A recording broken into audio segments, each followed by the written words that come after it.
Members' attention.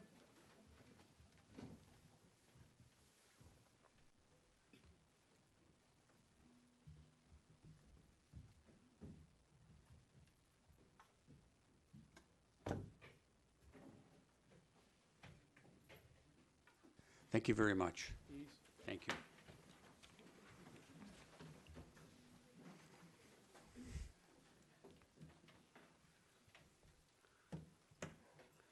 What a delight to see so many firefighters here, and we welcome back a retired member, and it's great to see the honor guard and something that was started some years ago. Good evening, everybody, and welcome to our regular meeting of council. And when we start every meeting, we acknowledge that we're on the lands where we gather, the traditional territory of the Coast and Strait Salish peoples.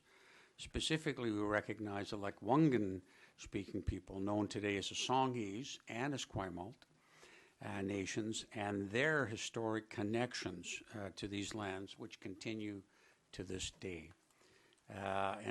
Just for everyone's information, that we videotape these, video record these meetings. We live stream them, and then they're archived in the municipal website. So it is my great pleasure to start this evening by recognizing the long serving members of the fire department for their service awards, their annual, not annual, but we get a number of these awards as firefighters reach their 20th, 25th, 30th, and 30th year. And tonight we have 7 of these members with us tonight. And I've totaled up that amongst them they have 177 years of service. A phenomenal amount.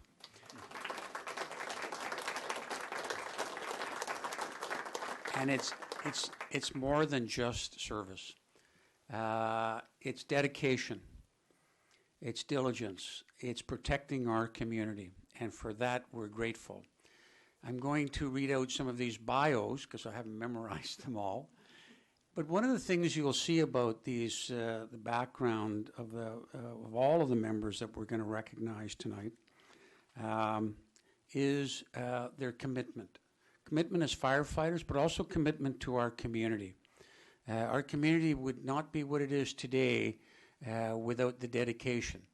I know we certainly are dedicated firefighters, but they're also dedicated community workers within their own community. You'll see here a number of the members here that I'm going to refer to tonight who've gone beyond and above and beyond what's required of them within their own association, with their own fraternity, making themselves more skilled, more experienced, and then passing on that skill and experience to others in the field. And you know, as I read these through to myself earlier tonight, it just gave me incredible pride in these men who serve us diligently and selflessly and put their lives on the line. And I'm going to actually refer to one of those particular instances here. And they do that for the safety of our community. And it kind of brought a bit of a tear to my eye when I was reading this. And I was saying, this is incredible. The years of service and what they've done for our community. So should we start at the oldest and go to the youngest? Why don't we do that, because I think that's how we're lined up here. And I'm going to recognize each one of them, and I think there's a certificate, and perhaps what it might be, if I stand at that microphone, probably it'd be a lot better. Thank you.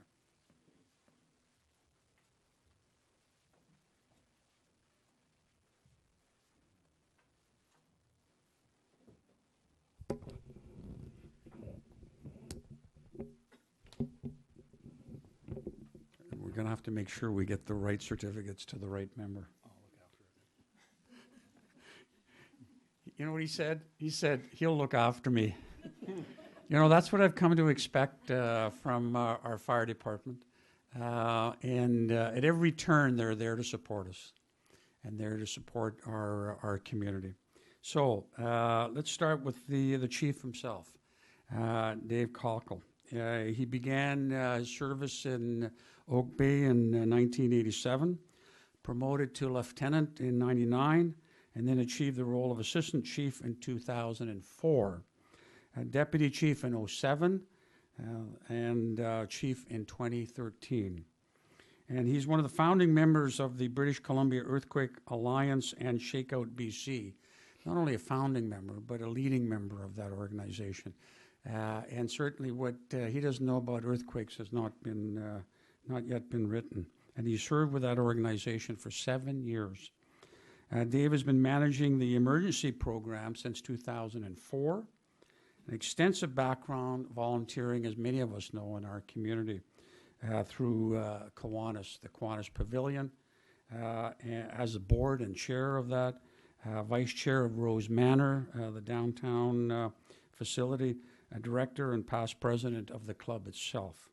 He's a director of the Oak Bay Kiwanis Tea Room and a lifetime honorary director of the CFAX Santa's Anonymous. And he's here with Darlene and Kayla. Nay, couldn't make it. Oh, he's here by himself. He represents himself. Dave, we're here to support you on that. So. Top left. The one that says Dave Caulkel?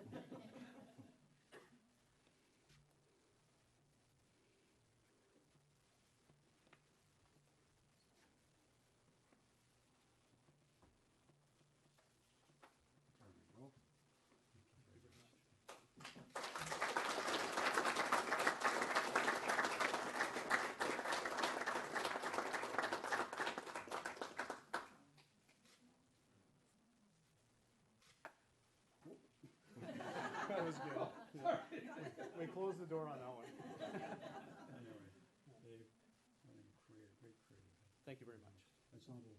No, not yet. We have, well, the next person that actually beat out Dave by 1 year. So we have the 31 years of service. That's why it comes to kind of a little higher than 175. So this is Assistant Chief Cam Thompson. Began a career with the Oak Bay Fire Department October 1st, 1986, 31 years ago. He became acting lieutenant in 97, acting assistant chief in 98, promoted to the rank of lieutenant in 02, and then promoted to the rank of assistant chief in 03. And he's held leadership roles in the department as the CPR first aid instructor, trustee on the union executive, Lower Vancouver Island Firefighters Muscular Dystrophy chair, and he's managed the fire department scheduling and disposition, driver training, and safety committee for many years. Cam, along with retired Deputy Chief Bob March, were the original members trained in the critical incident stress management, providing peer counseling, program development, implementation, and oversight to fire and other municipal staff as required. And he's the proud father of Kiara and Cole. Kiara and Cole, wave. Kiara's got exams. She's not here either. Exams. We're supporting you too. But we're a family, right? And so if the immediate members of your family are not here, we are your family. Your whole community is your family. And I know you've treated us, all of you have treated us like that. And we certainly want to return that emotion. And not only has he been doing all that fire stuff, but he's also coached in soccer and hockey over the years.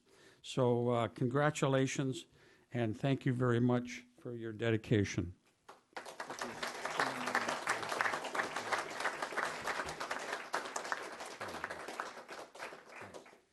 We have some tweeters on board here, so we're getting some pictures, and it'll be tweeted probably before you leave the building, actually. Oh, there's already one tweet gone out. So, and it is important for our community to know this and to recognize the service that we're recognizing here tonight. So, I know there'll be there's hopefully a big story coming out on our wonderful fire department. Thank you. Thank you, Cam. Next one, 25 years, Deputy Chief and Emergency Program Coordinator Darren Hughes. He began his role here in Oak Bay in 92, promoted to Lieutenant in 06, Assistant Chief in 2013, and then most recently the Deputy Chief in May 2016. Over the course of his career, he's been involved in community CPR program, the Interdepartmental Critical Incident Stress Program, as well as planning and development of CRD's hazardous material team. And during recent wildfires in the interior, Darren assisted the province in staffing at the Provincial Emergency Coordination Center on Keating Crossroad in Central Saanich, where he was tracking structural fire protection assets and assigning firefighter efforts throughout the province. So in the community, Darren is currently the president of Kiwanis Club of Oak Bay, recently installed, as well as continuing as a treasurer for the Kiwanis Housing Society. And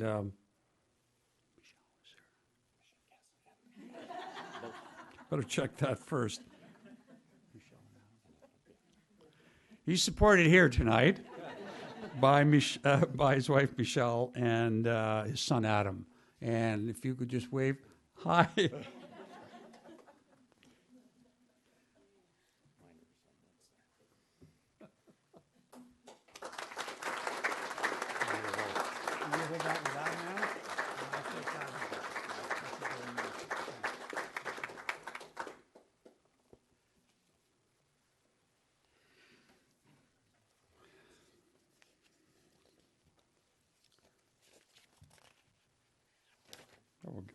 I got the right order here. Assistant Chief Gord Marshall. He started April 1st, 1992 with Oak Bay and moved into the position of Lieutenant in 03, promoted to Assistant Chief in 2015.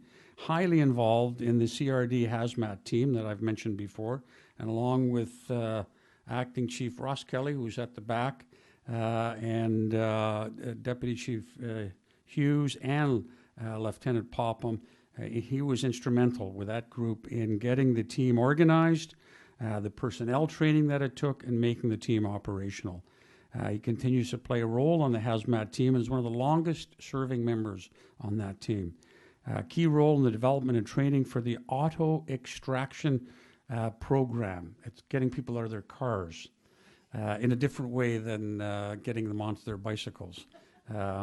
And Gord has a strong mechanical aptitude and uses it to oversee the mechanical division of the department. He played a major role in the design and development of the new battalion rescue truck that was a kind of a made in Oak Bay or designed in Oak Bay, and absolutely a wonderful addition. And thanks for playing that major role in the design, Gord. And everyone, of course, is proud of the results. He's already started early planning for the development of the next fire engine. And that's good. I mean, we have that wonderful planning aspect of our fire department. Very proud to be an Oak Bay firefighter and is part of the crew that has saved homes and people from fires and other disasters. And in one fire, I seem to recall this was over on Easttown area. Was this the one that I'm thinking about? I remember we recognized him here, and he located a person who the house was on fire. There was a person sleeping in the basement, not knowing what was going on, and there was Gord, I think, in your turnout gear, where you certainly had some equipment on, and I think you surprised the occupant, and she was maybe a reluctant victim, because you just wake up and you see a guy in your bedroom, and you go, "This can't be right."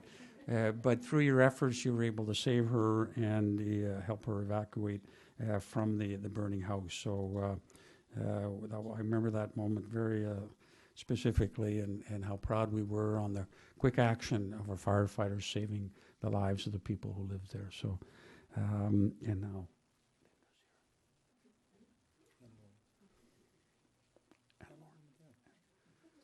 We have the whole shooting match here. We have Linda, the wife Linda. Hi, Linda, and daughters Lauren and Paige isn't okay. Paige is not here, and mom and dad. I think your mom and dad are here too. Wave, where are you?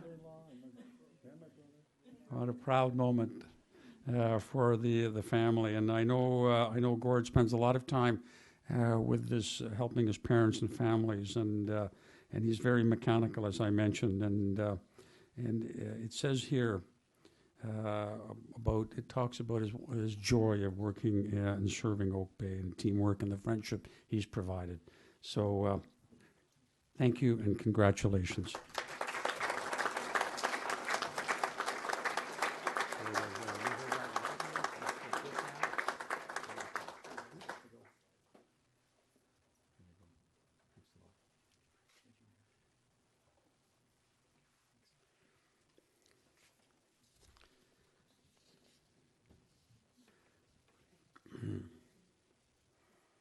Is your nickname really Spud?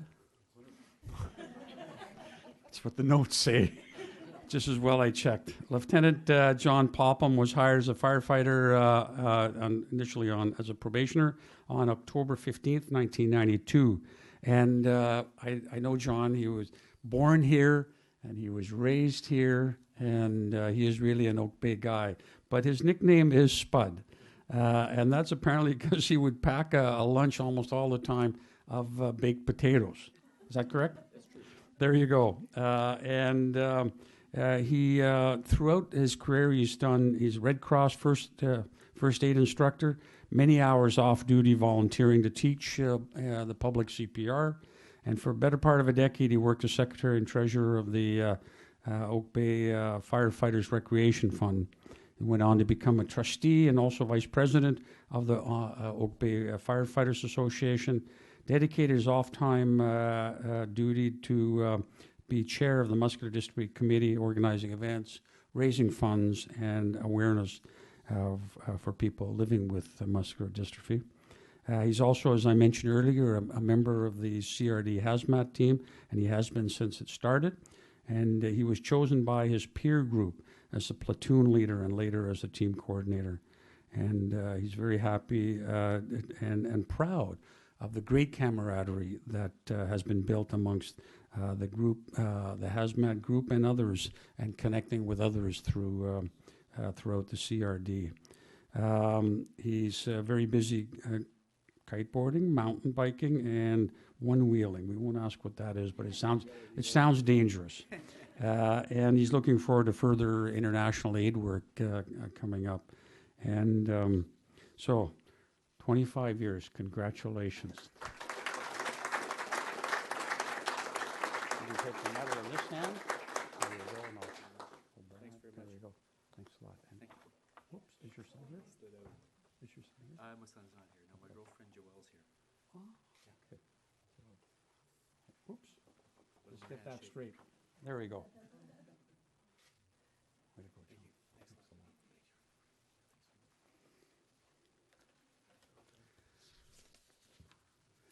We're starting to get to the young'uns. Are we? Oh, that's good. This guy's only been here 21 years. And this is Roger Stewart, Lieutenant, and he started in July of '96, becoming the acting assistant chief in May of '06, and promoted to the rank of lieutenant July 1st of 2013. He's been involved in many aspects of service delivered by our department, including the Juvenile Fire Setters Intervention Program, Municipal Critical Incident Stress Management, lead peer counselor with that group, provides training programs for firefighters within the department, and has held leadership roles within the union executive. Also volunteers with for many departmental initiatives. And he lives right here in Oak Bay. And Wife is the daughter's a soccer player and a ballerina, so they're busy right now. So Petra's here? Petra, yeah. Petra? And Petra, his wife, is here. Wave, hi. Roger's very proud of the work with his exceptional colleagues and the management, and very appreciative and kind the support that he receives. And he also wishes to add, is it okay to read this out? Yeah.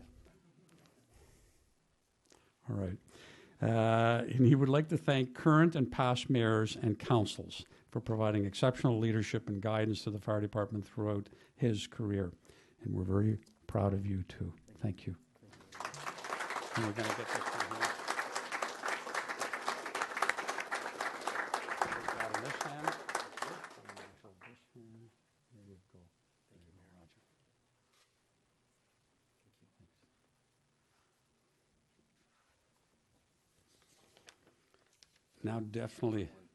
Now definitely the baby. He's only got 20 years.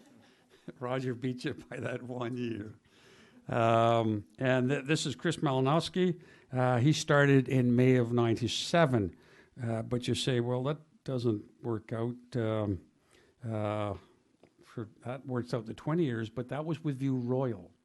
And you were a summer student for them. And so this long service medal counts for when you start in the fire service somewhere. And before the end of that summer, he joined as a volunteer firefighter and eventually worked as a full-time firefighter. And in 1999, and then until he was hired in Oak Bay in 2002. So been 15 years with us and 5 years outside of our department. And you've achieved the rank of acting lieutenant and serves as the secretary and treasurer of the union. Congratulations on your 20 years, Chris.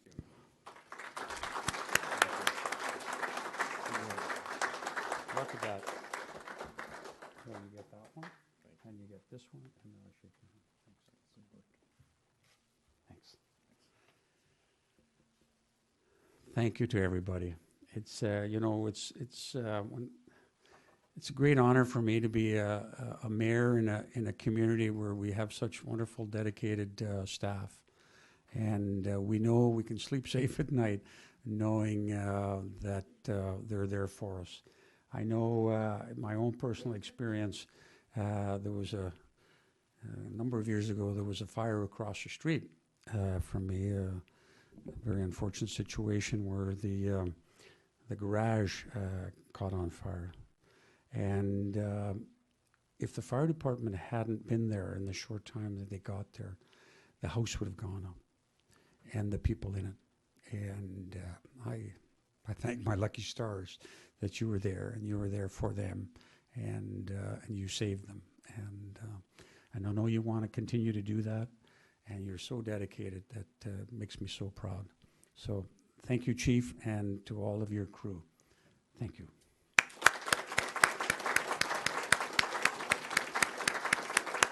Dismissed.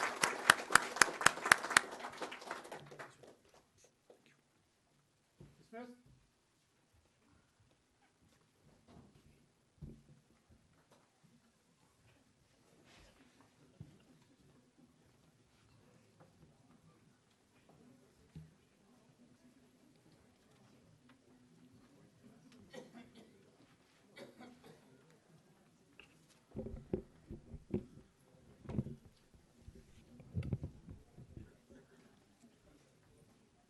you.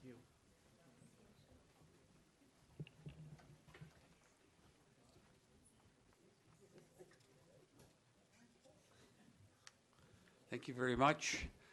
Well, this makes it a little cozier in here now, doesn't it? And we move on to item number 3, which are my remarks.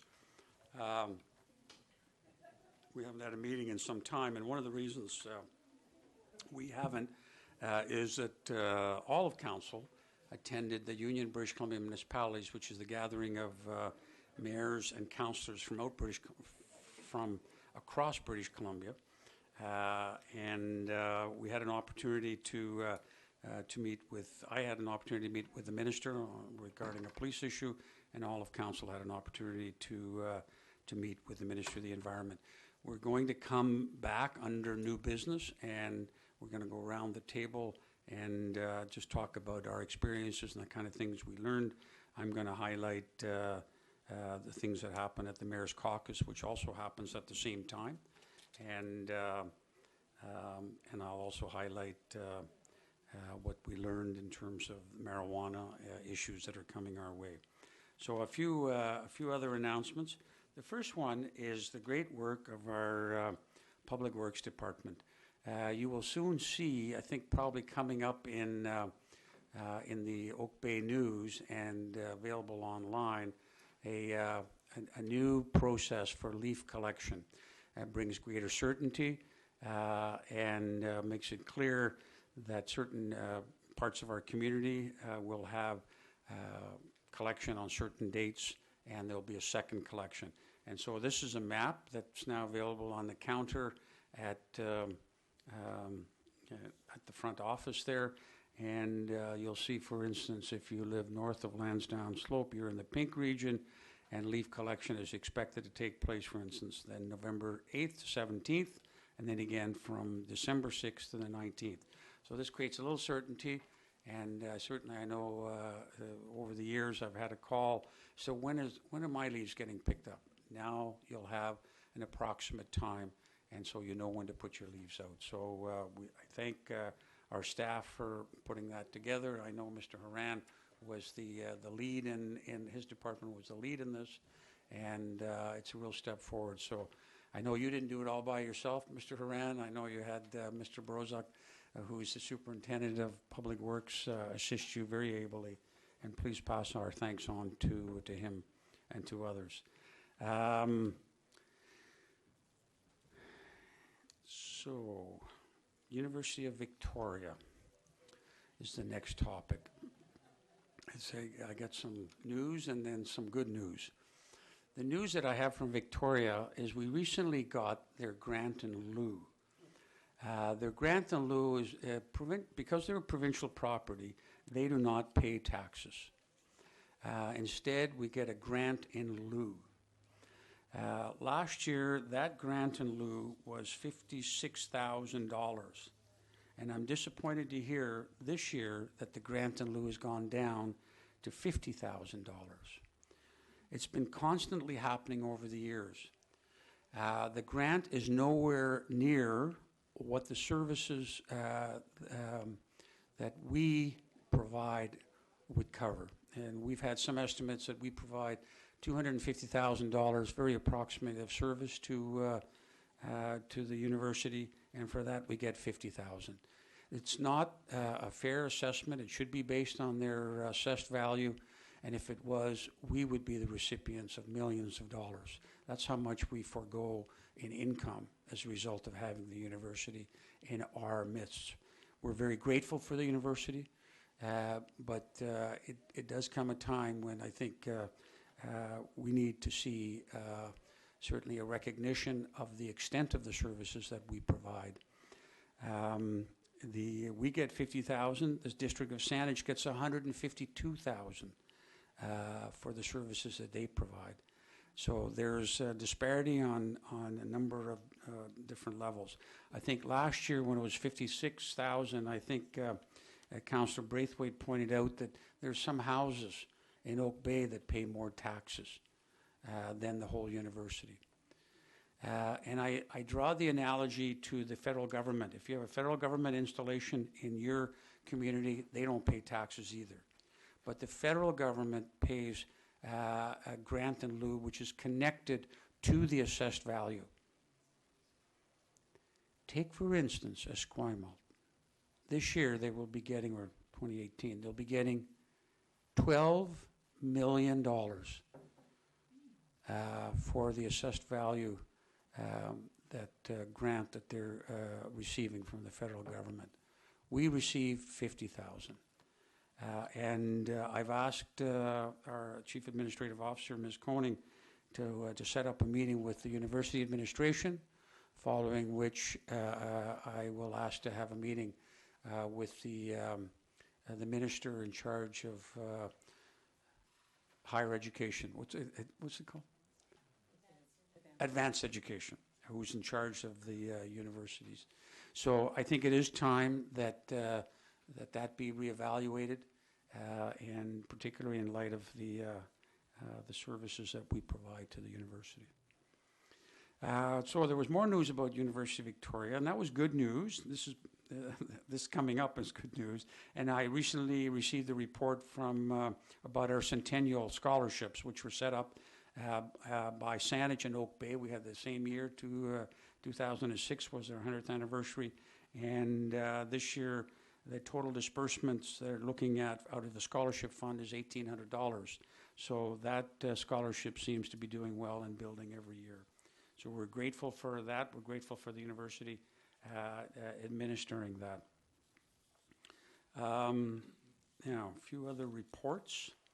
One is just to give you the kind of the headline. Today I had the opportunity to meet with mayors of Victoria, Esquimalt, and Saanich, and their respective police chiefs. The only missing mayor who was unavailable was Central Saanich. So it was essentially the municipal police chiefs meeting with their respective mayors on the issue of police integration, looking at ways how we can improve the safety of our communities throughout the CRD and how we can create greater police efficiency. The next step in that process will be to widen the discussions and include RCMP mayors or mayors from RCMP jurisdictions.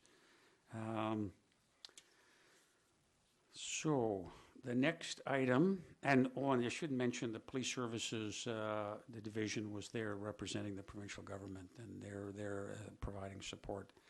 The derelict boats issue, for those of you who have time on Saturday, I encourage you to go out at 10 o'clock Saturday morning by Cadboro Bay Beach, and there the Veins of Life and other community associations will be gathering to remove debris and boats from the shore, and our staff will, I think there's been assigned some resources that they'll be out there to help, so I encourage that. Lastly, I want to thank TELUS, who set up the Future Homes, and we had that was set up just on Hampshire Street here, just at Oak Bay Avenue. They had nearly 1,000 people attend.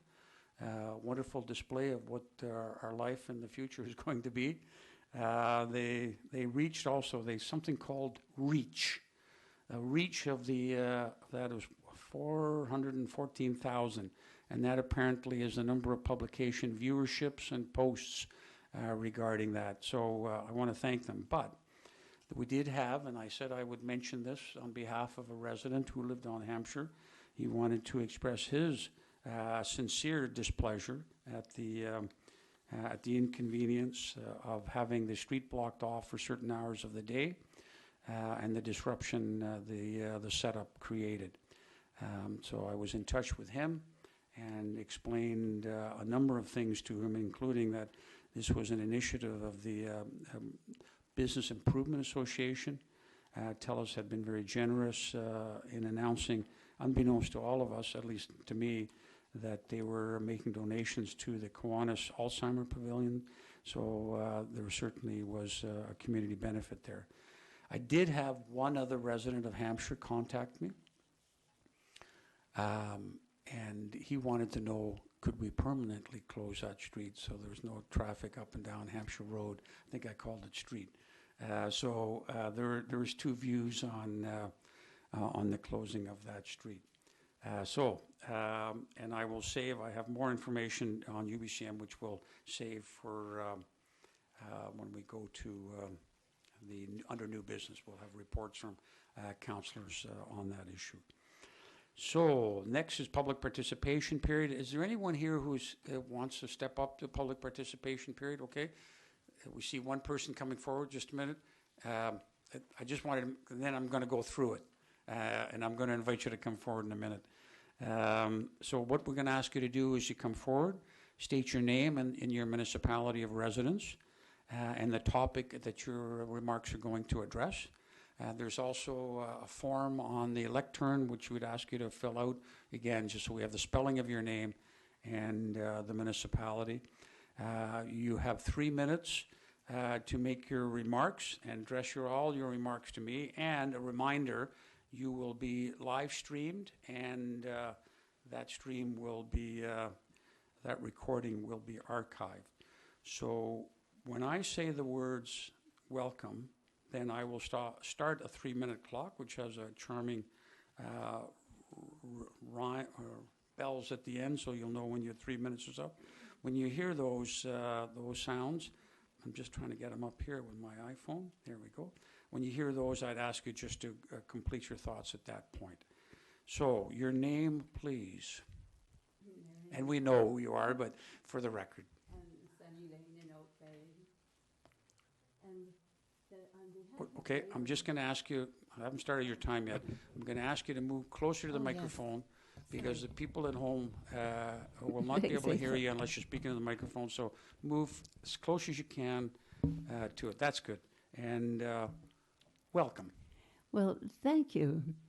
And on behalf of neighbors, I'd like to express concerns about a recent development on Sunny Lane, 2 doors away from where I live. And they're describing the situation as a bomb site, a moonscape, and a few unprintable names. And I think back to the native name for the McNeil Bay area and the village that was once there, the Chickawitch. And it's generally translated as big hips, but another translation I was given by Grant Keddy, the archaeologist, is rocks rolling down. And my garden is dotted with rocks that have broken off the cliff over many years.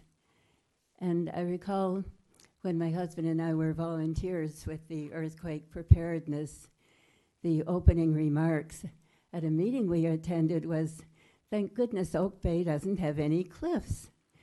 And there just seems to be a lingering unawareness of the consequences that can occur when, in this case, a developer with the best of intentions in some ways clawed away at the local cliffside to the point where Dr. Chris Yorath, a retired geologist who wrote the book on the geology of southern Vancouver Island, which I lent to the municipality years ago, Dr. Yorath visited the other day and declared that the cliffside is unsafe. And he also pointed to the house next door where the excavation was carried out right to the very property edge.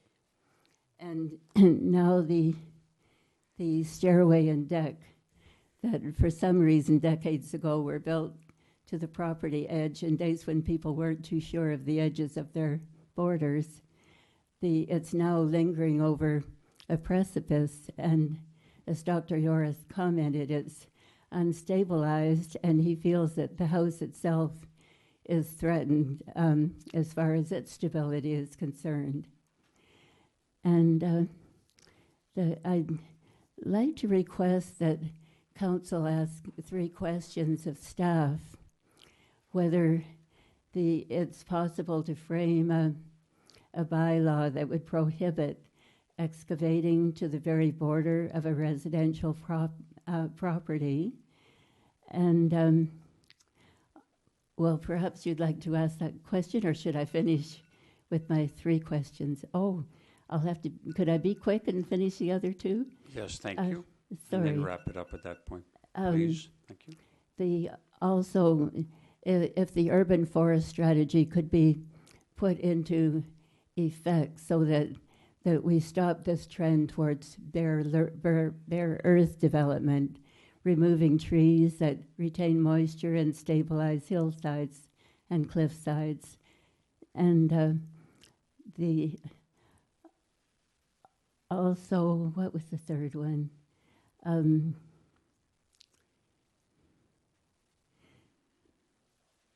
Well, I think I summed up 2 of them in one, so we'll leave it at that. Thank you. And thank you for your understanding. Thank you very much, Ms. Cumming. I know you sent that photograph around. I think it's the same one that I saw to all council. And following that, I did make an inquiry with staff. Engineering reports and assurances are required for any of this kind of work. So that's something that the staff either had or was getting. I can't quite remember. But in terms of asking those kind of questions and bringing forth those bylaws, we do have a protocol.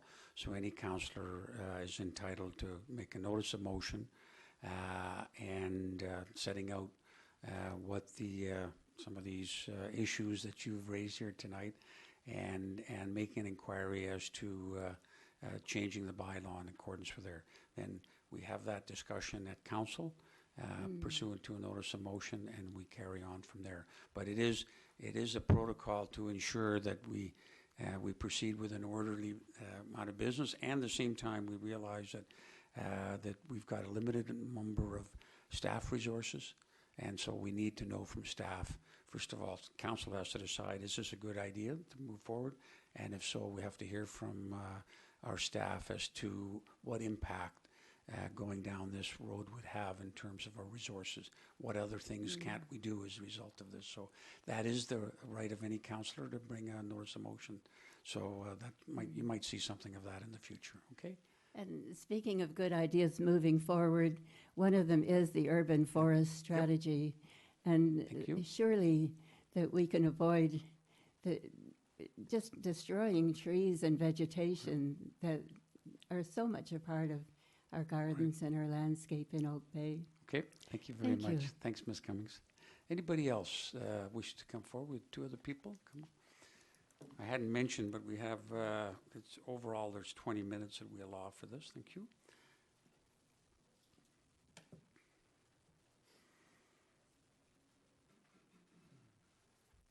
Good evening. You stand nice and close to that microphone, please. Your Honor and the fellow councillors, my name is Jenny Lee. Welcome. I live at 1536 Oak Bay Avenue, your place. And I'm for development, but I'm strongly against greedy, high profit seeking, and overdevelopment, such as the Quest proposal on 2326 Oak Bay Avenue. And the size of the lot of the Quest is only a little bit over 10,000 square feet. And that kind of size, in most of the places, is not allowed to build a massive building such as Victoria City. And the Quest project involved blasting, digging, lot line to lot line, 12 feet deep, a huge hole, and pour concrete so that can create a parking space for this 5-story building. And this 5-story building, the developers say is 4-story. Actually, it's 5-story.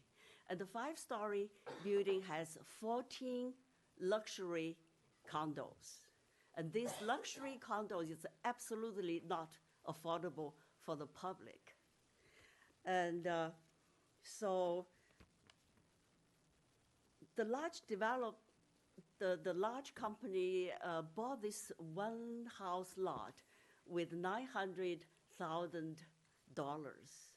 And this 14 luxury condo can definitely bring a huge profit to the developer.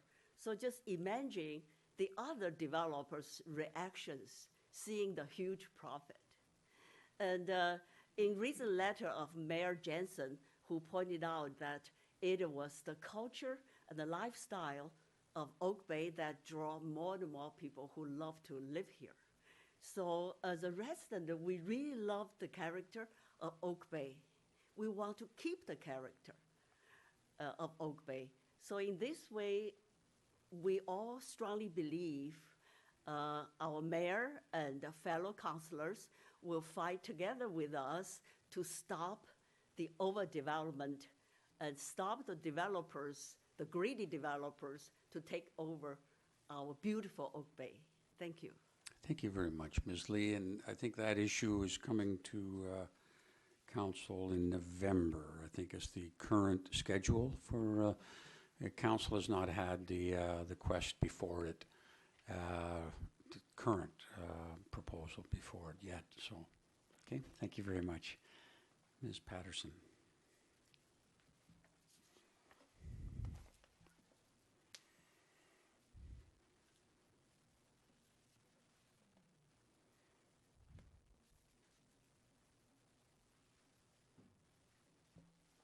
Thank you, Mayor Jansen, members of council. Welcome. Tilt it down a little. Just, Welcome. thank you. I just wanted to say a few words about, I believe it's item agenda number 7, and that's the report on active land use applications. It's a very lengthy report, of course, and shows certainly all of the work being done by the staff. I would hope that perhaps, not on every time this is presented, but certainly annually, that we can make the report a little more useful. I would like to see, and I notice we've gone back to, I think, having the full report where we're listing the master applications and all the sub-applications, because some of the addresses that are on the report are repeated several times. There's a number of ways of doing this, in different jurisdictions of Canada have different ways of measuring it. But you can do better comparisons if they also identify the values and any fees that are charged, like DCCs or amenity cost charges. And certainly processing times are also important to monitor what's happening in the municipality. So if we could perhaps have an annual report at least that includes those types of things and some year-over-year comparisons. I notice we went to the kind of, I think, looking at the past decade, we had the master and the subcategories, and we reduced it to the master categories.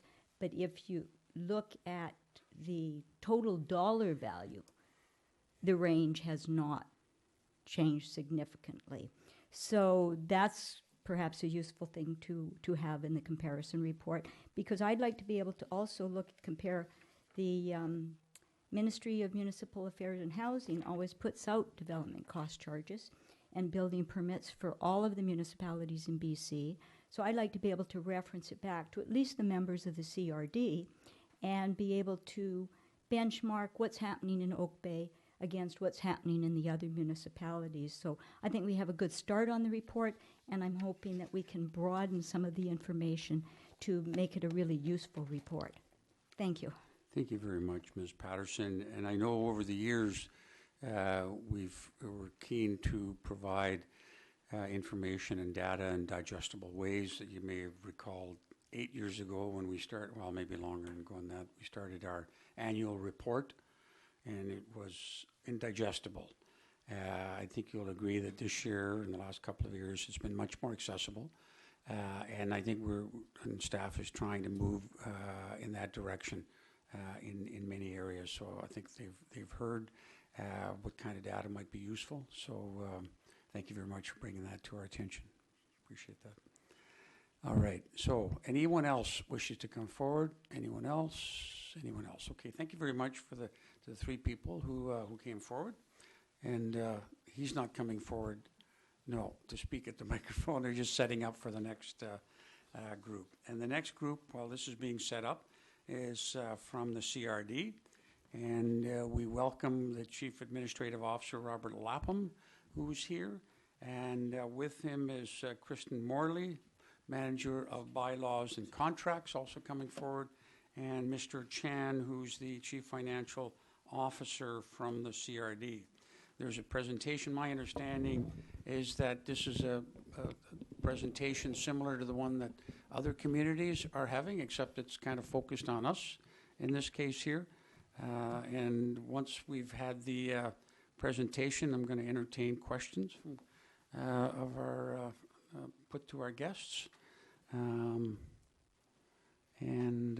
So once we see that go up there, it's up there. Very good. Well, welcome, Mr. Lapham. Good and evening, the Mayor floor is Jensen and yours. Council. Thank you. And you're correct. We have been giving this bit of an overview report to councils around the region. And we've been to council before to give you a bit of an overview of some of the services and activities we're involved in. So as we get into this, there's 5 topics here. I'm going to cover the first 2, a few regional facts and figures, as well as core services. Okay. And then Mr. Chan is going to take you through the planning framework, some of the budget highlights, and the Oak Bay requisition specifically, and then give you lots of time for questions. And for those people watching at home who also have access to another computer, this particular presentation is now on the website. It was added to our agenda this afternoon, so it is available online, and if people want to follow at home, so to speak. All right, so. Okay. Thank you. So it's not a real heavy read, a lot of engagement here at the council. So you can just see from this graphic, there's a lot of activity going on in the capital region, and our growth has really accelerated over the last 5 years or so, such that our population is now about 383,000 within the region, approaching 400,000 quite quickly. We also have reached or eclipsed $1 billion of building permit activity region-wide, as well as our demographic is aging. We're aging more quickly as we grow, and people over 65 has increased 22% over the last 5 years. In addition to that, you'll see that the average value of homes is now up around $742,000 now. So as you're aware, I think Oak Bay is right around that level, but the variation, average value, there was some statistics out recently. I think it's 1.1 million here, as I can recall. Okay, so it's they're all expensive, and I think that's having a big impact on our housing supply and challenging our economy in some ways in terms of rental housing and affordability, and that's really starting to have an impact both for citizens around the region as well as on the services we deliver. So you notice there a big number for 4,000 acres of parkland. So and construction value. So I think it's parkland. Building permit value. I was thinking of the size of park. We've acquired over 4,500 hectares of parkland in the last number of years from our parkland acquisition plan. But that's the same number. It's related to building permit value. So in terms of our services themselves, I'll speak a little bit to our core, or what's referred to as legislative and general government services, some of the services that are regulatory or mandatory as a result of provincial regulation, and also our emergency services a little bit. So in terms of our corporate and financial services, they're the services that we're involved in to provide general government in our role at the CRD. So financial services, our legislative processes, administrative services to ensure the organization operates effectively. And you'll see those in requisition. The funds raised for those services are generally by requisition, so a tax levy by assessment that's distributed across the region. Other services are funded, and Mr. Chan will get into this, from fees for services or other kinds of grants and other revenues. In terms of our environmental protection and drinking water services, those are both regulatory services. So the provincial government has a planning authority, liquid waste management planning, solid waste management planning, and by regulation, we're involved in those services on behalf of the region, the core area. As well as out to the West Shore and the peninsula.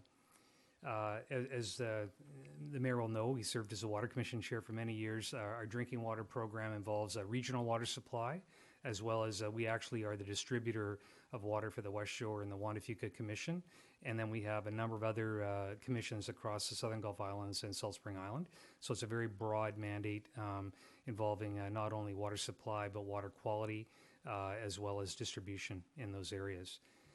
In terms of our environmental resource management and our outreach programs, those are shared services. So we have a number of staff doing scientific testing, environmental regulatory compliance, as well as outreach and education. And they operate for our wastewater systems, our solid waste systems, as well as our water systems. So it's an efficient model of providing a highly technical staff across multiple services and then sharing the cost of those staff from the various different functions rather than having devoted staff attached to each service area. So sometimes we operate within a shared service model, and in some cases we also provide those services to municipalities directly, such as in bylaw enforcement, animal control, and in a few other areas. The final area on this slide, we talk about health and well-being. The Capital Region was originally a board of health and provided community health programs, and now we actually have the hospital district, which is a separate corporate entity, and the CRD board sits as a hospital district board together with the administration, myself as the CEO of the hospital district, Mr. Chan, the CFO, and so we there provide health capital planning as well as actually do some construction for the health authority, and then they operate from those facilities.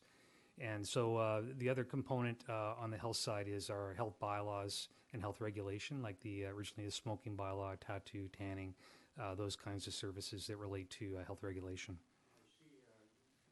See that in that last picture, you've highlighted one of our valued Oak Bay residents who's, I think, very much involved in the Summit. the hospital that's being, what's it?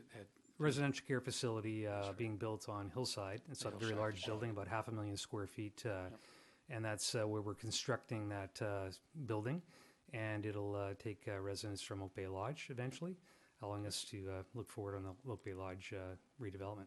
Thank you. And then in addition to those services I've mentioned, we also have a number of others that are both regulatory and by participants opting into these services. So protective services, some of that's mandatory in that we're required to have an emergency organization for the electoral areas. We also have a MOU with the provincial government to bring together all the municipalities' electoral areas under a regional emergency partnership to prepare for a regional disaster. Your fire chief is actively involved in that and is joined us at the steering committee level to assist in bringing together the various emergency response services. He's an invaluable member of that committee. Regional parks, as you're quite familiar with, again, it's one of the services that's been mandated in our region provincially. So it's a core service, and that service has two components. One, we operate a large number of parks, regional parks across the region. We do have community parks within the electoral areas. And then we have a land acquisition fund where we're acquiring parkland based on priorities set by the board to preserve unique ecological areas as well as large tracts of land that will serve the region in the future. Regional planning is a function that's involved in providing a lot of data that's shared out to municipalities for transportation, for development data, as well as the growth strategy process. So right now we're in a process of mediation to get agreement on a regional growth strategy amendment going forward. Right now the current growth strategy remains valid, and that's the bylaw we follow to manage regional scale growth and development. And now we're into the process of trying to agree on an amended bylaw to take us forward in the future. It's been a lot of work, a lot of time, but we're making our way through that process. In terms of other services, we're involved in housing in a large way. We have a housing corporation, many are aware of. So it's a separate corporation where we manage and operate over 1,300 housing units. We own those in about 45 different communities around the region. And we're actively constructing 2 more projects right now and rehabilitating a couple. There are significant funds being allocated to housing by the federal government and provincial government, and we're working closely with both those levels of government to ensure that funding is available for our housing needs in this region, both through the corporation and at a committee called the Housing and Health Committee, where we're advancing a Regional Housing First program of $60 million of housing that's focused at the critical gaps within our region, people that are in core housing need. So that's that program's rolling out. We've funded 2 or 3 projects, and there's an intake right now that's going to happen this fall for additional housing projects in the region. And I think we're a member of the Regional Housing Trust Fund. That's correct. And we're a full member. We've been a full member for some years. That's right. That contributes to this regional social housing then. That's right. So your contributions have been directly put out to nonprofits to leverage other funding and enable both market and your funding goes to low end of market projects. And now that trust fund is evolving into the Regional Housing First program. We've got commitments from the provincial government to match our $30 million of funding, as well as to leverage federal funding flows that come in. So Right. a lot more housing development happening. My recollection, we had a presentation quite a number of years ago now from Mr. Ganong. That was a number of years ago, but that leverage could be anywhere from 7 times to 12 times for every dollar that's been put in by the local That's right. municipalities. Former executive director Henry Kampkoff was involved originally with the trust fund, and now that's pretty much. There's a couple of areas in the West Shore that aren't participating in that: Langford, Colwood, and the Wanafuka, but the balance of the region is. Okay. And so finally, just before I hand this off to Mr. Chan, regional infrastructure and wastewater, you're very much aware of the core wastewater project. It's a $765 million project that's well under construction. I believe we've expenditures to date are a little over $80 million, and we're in the ground at the treatment plant. The tunnel's under construction, connecting the Dallas Road waterfront to the plant, and we're in the RFP final stages for the pump stations and the conveyance infrastructure. So well underway, scheduled to meet that time frame, and securing that $450 million of senior government funding support to advance that project. Okay. So it's been a long process, but well underway, and I sit as a member of the project board to assist in advancing that project within that time frame. So just before you hand it off, because Right. I think you're going to hand it off now, To Nelson, yeah. just see if there's any questions about this part of the presentation. I don't see any. Yes, go ahead, please, Councillor Braithwaite. Just one quick question in regards to your housing. You said that you have 2 other housing units that are the 2 more projects. So about how many housing units will that add into the, do you know offhand? We have, I think it's a 70, Nelson probably knows, 60 or 70 unit project at Mount View. So Mount View Heights, that's the last project being constructed there next to the residential care facility. I believe it's 70 units. And then the other project is on Salt Spring. It's I can't recall the number. I think it's around 60 as well. And that project's got some hurdles to pass in terms of regular water supply. But certainly we're looking, the Housing Corporation Board is looking at the existing sites, and there's some board direction to work with the provincial government identifying land. One of the requests out is to ask municipalities if they have available land, we're able to secure provincial funding to get projects built, shovel-ready style projects. So, Great, thank you so much. Councillor Croft and Councillor Murdoch. Thank you. Mine is more of a statement. We have this same from our public all the time, that when we receive information, we don't receive it on a timely basis. So I know that many of us work around this council. This is our first look at this information. I see you got a lot of statistical information and financial information that now follows, and we also haven't had a chance to look at that. If we have questions, will you come back so that we can ask those of you? yes, and we also, Mr. Chan will be mentioning that we've met with your CAO earlier this year to give an overview of service as well as their CFOs, and that'll happen a couple of times between now and our final budget process. But we can come back to council as well as we get our provisional budget. Is a good time. Normally after provisional budget is introduced, we can give you some more specifics on numbers and things like that. Thank you. Councillor Murdoch, please. Yeah, thank you, Chair. I certainly appreciate the close working relationship that our staff has with the CRD, but I would reiterate or second that comment. There's no chance to look at the details of this before this. I guess my question on your section was just CRD core services. So what is not included in core services, and what does that sort of make up in terms of the overall part of the CRD's operations? Yeah, so the participant-based services, about roughly 50% of our services are electoral area-based services. So if you take roughly the number of 210 services, a large number of those are small local services delivered to Salt Spring Island, Southern Gulf Islands, or Wanafuka. And there's small water commissions, sewer commissions, volunteer fire services. There's 16 fire departments, for example, that were involved in providing that at a local level. The next level of services are sub-regional services or services where more than one municipality and electoral area might opt in. So good examples are the Recreation Commission's Panorama Recreation in the Peninsula. The 3 municipalities are participants. They came together collectively to build recreation facilities and a pool, and then we administer and operate those services on behalf of the 3. So that's where participants have opted in and have decided to come together as a sub-regional service. Same with Sea Park in the Souk area as regional recreation services for that sub-region. We also do that in the peninsula and western communities for water, wastewater, stormwater, so services where it makes sense to combine them. Other services have been opted into just in practicalities. So the dispatch function we have for fire in Langford right now is an example where a number of municipalities have come together, and a regional district's the best vehicle through agreement to administer that funding collection and operating agreement, which is operated by Langford.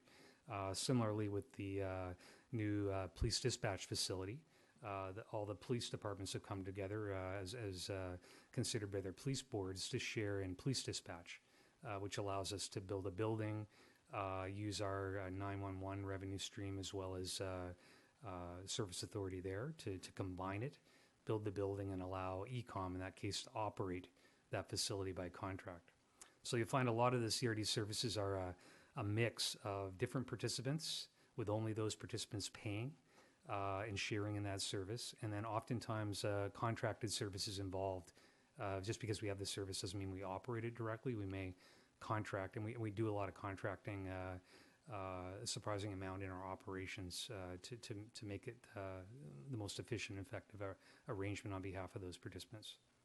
Okay, thank you. And I guess the corollary to that would be just be good to have a list of what services of that nature that we participate in as a municipality, so we can kind of have a look at that list Right.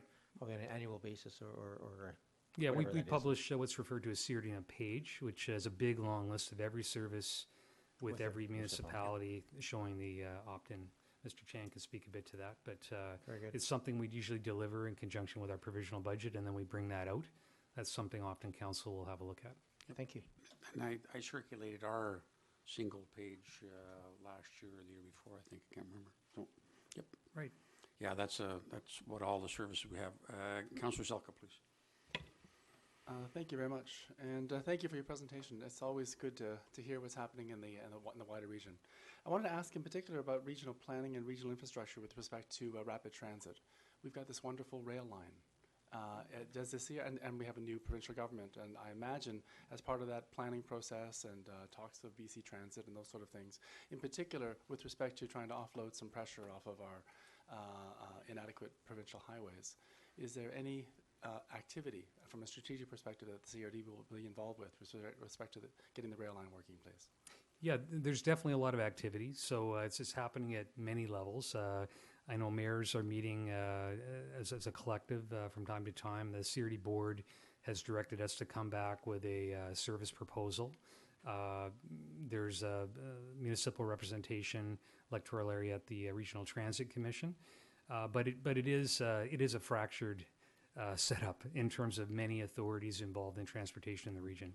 So specifically for us, we don't have a direct service authority for transportation. It's not. It's the discussion at the CRD board table right now is should there be more of a direct service authority? We do get involved in terms of data collection, so we do a origin destination survey, produce lots of information that's shared out amongst engineering firms and municipalities to better plan transportation. And then we operate the regional trail system as part of our parks function.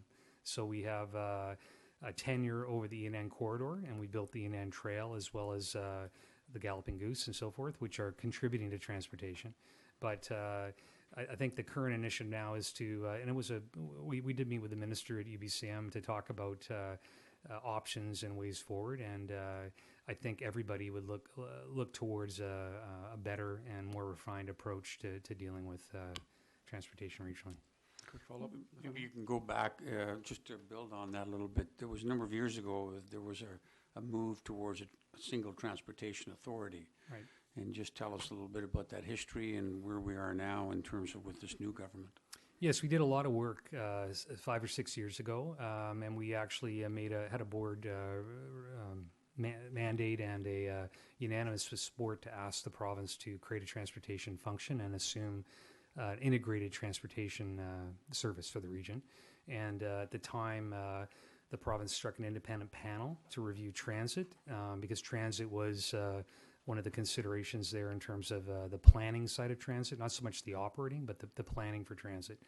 And that independent panel came back and felt that some of the governance challenges related to decision making needed to be reviewed first, and there might be challenges in creating the capacity regionally to operate a large, integrated service.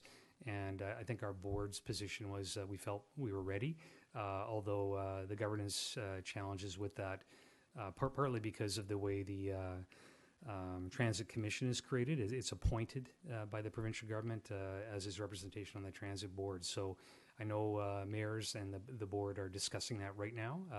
There's a transportation committee meeting coming up in a couple weeks, hopefully with some direction forward there.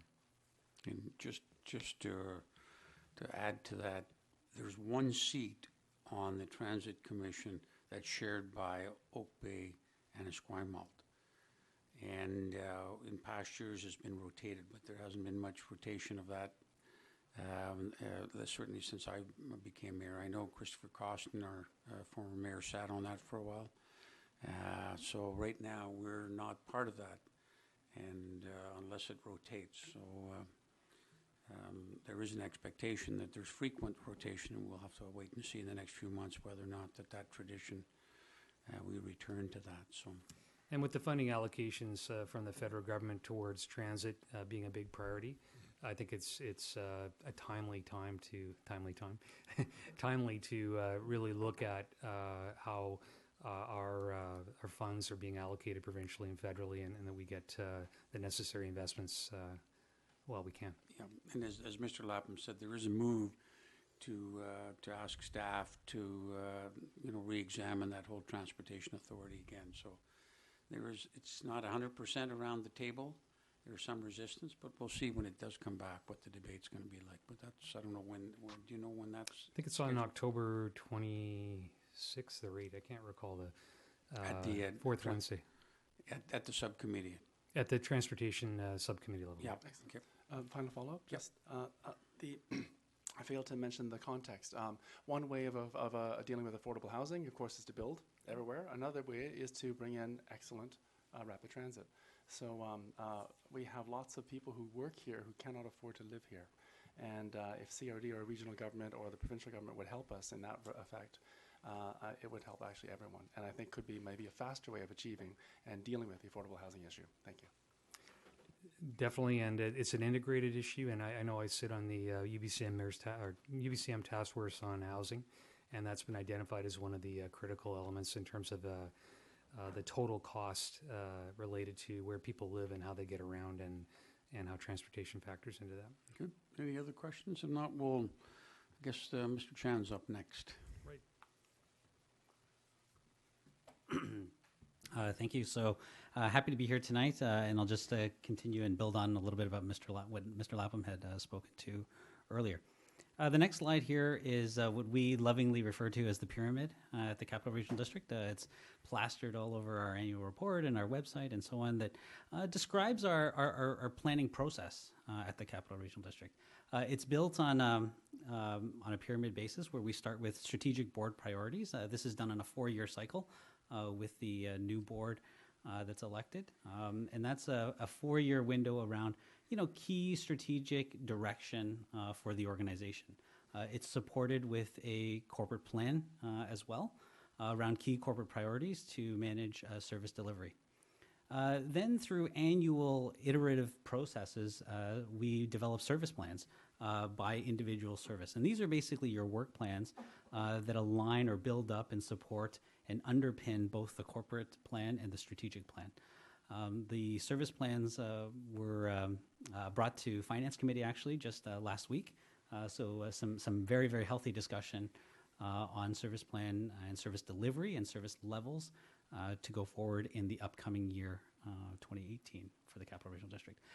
And then once we get direction on the service plans, we build the financial plan. So the financial plans support that work content that is agreed upon and direction given by the board. We then build both our operating and capital budgets to support those services. So what is it that you want to do? And then this is basically how much it's going to cost to do that. What I would mention is this presentation we put together around June of 2017 following our final budget approval. And we put out a call out to the municipalities. So I think it was just a matter of timing that we came now in October. So pretty close to the end of the year. So there is a little bit of timeliness associated with this. We are in the middle of our provisional budgeting process, which will meet at committee of the whole at the end of November. And then our final budget gets approved in March of 2018. So we'll definitely work on maybe turning around and getting out to municipalities a little bit sooner. So certainly, with a little bit of grain of salt, this is a 2017 budget presentation, but would be more than happy to come back with a 2018 either provisional or final look in the next month or so or in the new year. But for 2017, on a consolidated basis, the Capital Regional District ran about a $285 million operating budget, and that is comprised of the three areas, the actual core CRD itself, the Hospital District, and the Housing Corporation, which I think we spoke a little bit about earlier. And then an additional about $190 million in a capital budget. So all in roughly 470, close to $500 million to deliver services across the region. The sources of revenue, or how we fund that, are broken up here as well.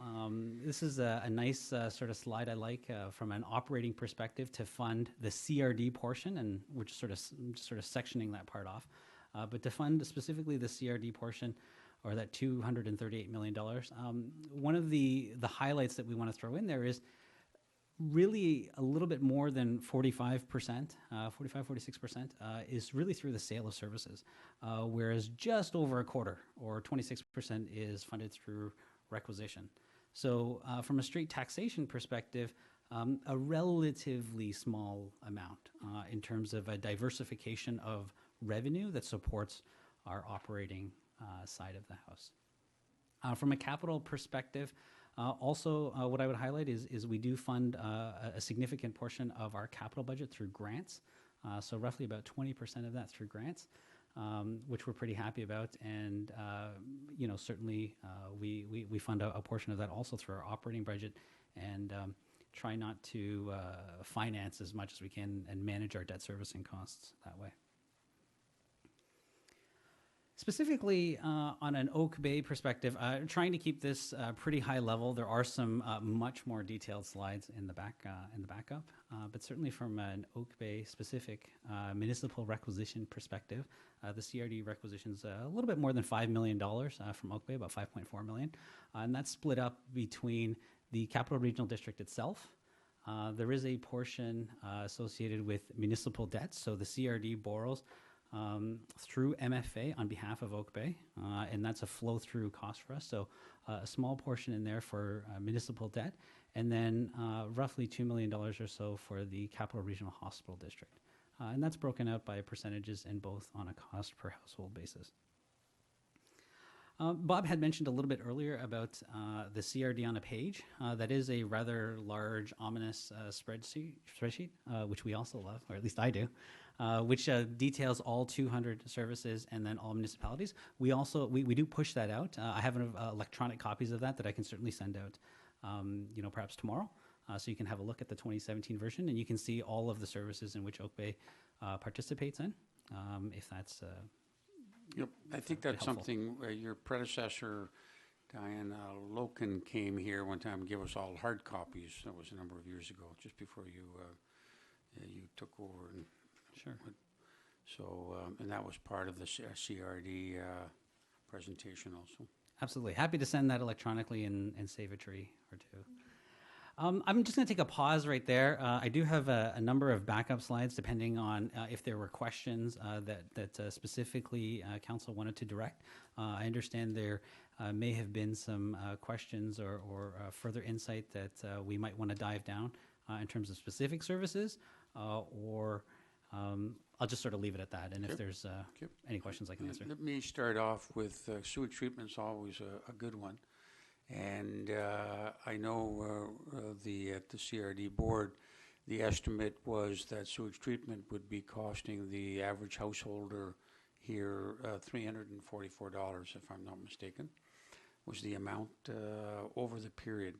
And could you give us some kind of idea of how that's going to ramp up over the project, and what our residents can expect as the project kind of goes to commission, which is in 2020 or the end of 2020? Because I know there's two different approaches to funding from the federal and the provincial government. Federal government is going to pay monies as they go along, whereas my understanding, unless it's changed recently, the provincial government will pay after, and they'll the federal government pays as you go along, and whereas the provincial government will pay at the end of the project, and what kind of impact that might have on carrying charges for our residents. Certainly. So a number of questions built Yes, into I know, that, it's a lot but in there. I'll try and address each one. If I miss one, by all means, please let me know. So the original core area liquid sewage project business case did reference $765 million for the project. That has not changed. The CRD portion of that is roughly $311 million. So, close to 450 some odd million will be paid back or rebated through grants. Those grants, as you mentioned, are distributed across different funding agreements, both at the provincial, federal level. Those agreements have varying methods of rebate or redemption. I believe you are correct, Mayor Jensen, that the federal portion is on a milestone completion basis, whereas the provincial is on substantial completion. There are holdback provisions within that as well for warranty, perspectives and so on. So the details of each of those, I don't have them with me, but just generally speaking, those funding agreements are all in place. In fact, we're actually in the process of submitting our first rebate on substantial completion. So the project board is reviewing that, and the project team is going through mountains of invoices, as you can imagine, to claim our rebate on that. As it specifically relates to funding that $311 million portion that is regionally bound, that was, I believe, in 2012 or 13. The region began requisitioning a $5 million annual amount. I believe in 2016 that got us up to $15 million, and we actually took a step holiday. So for 15 and 16, it was both $15 million, and then in 2017 we reinstituted that step, and now we're up to $20 million cumulatively on an annual basis. So in 2018 we are planning to do that next step to take us to $25 million.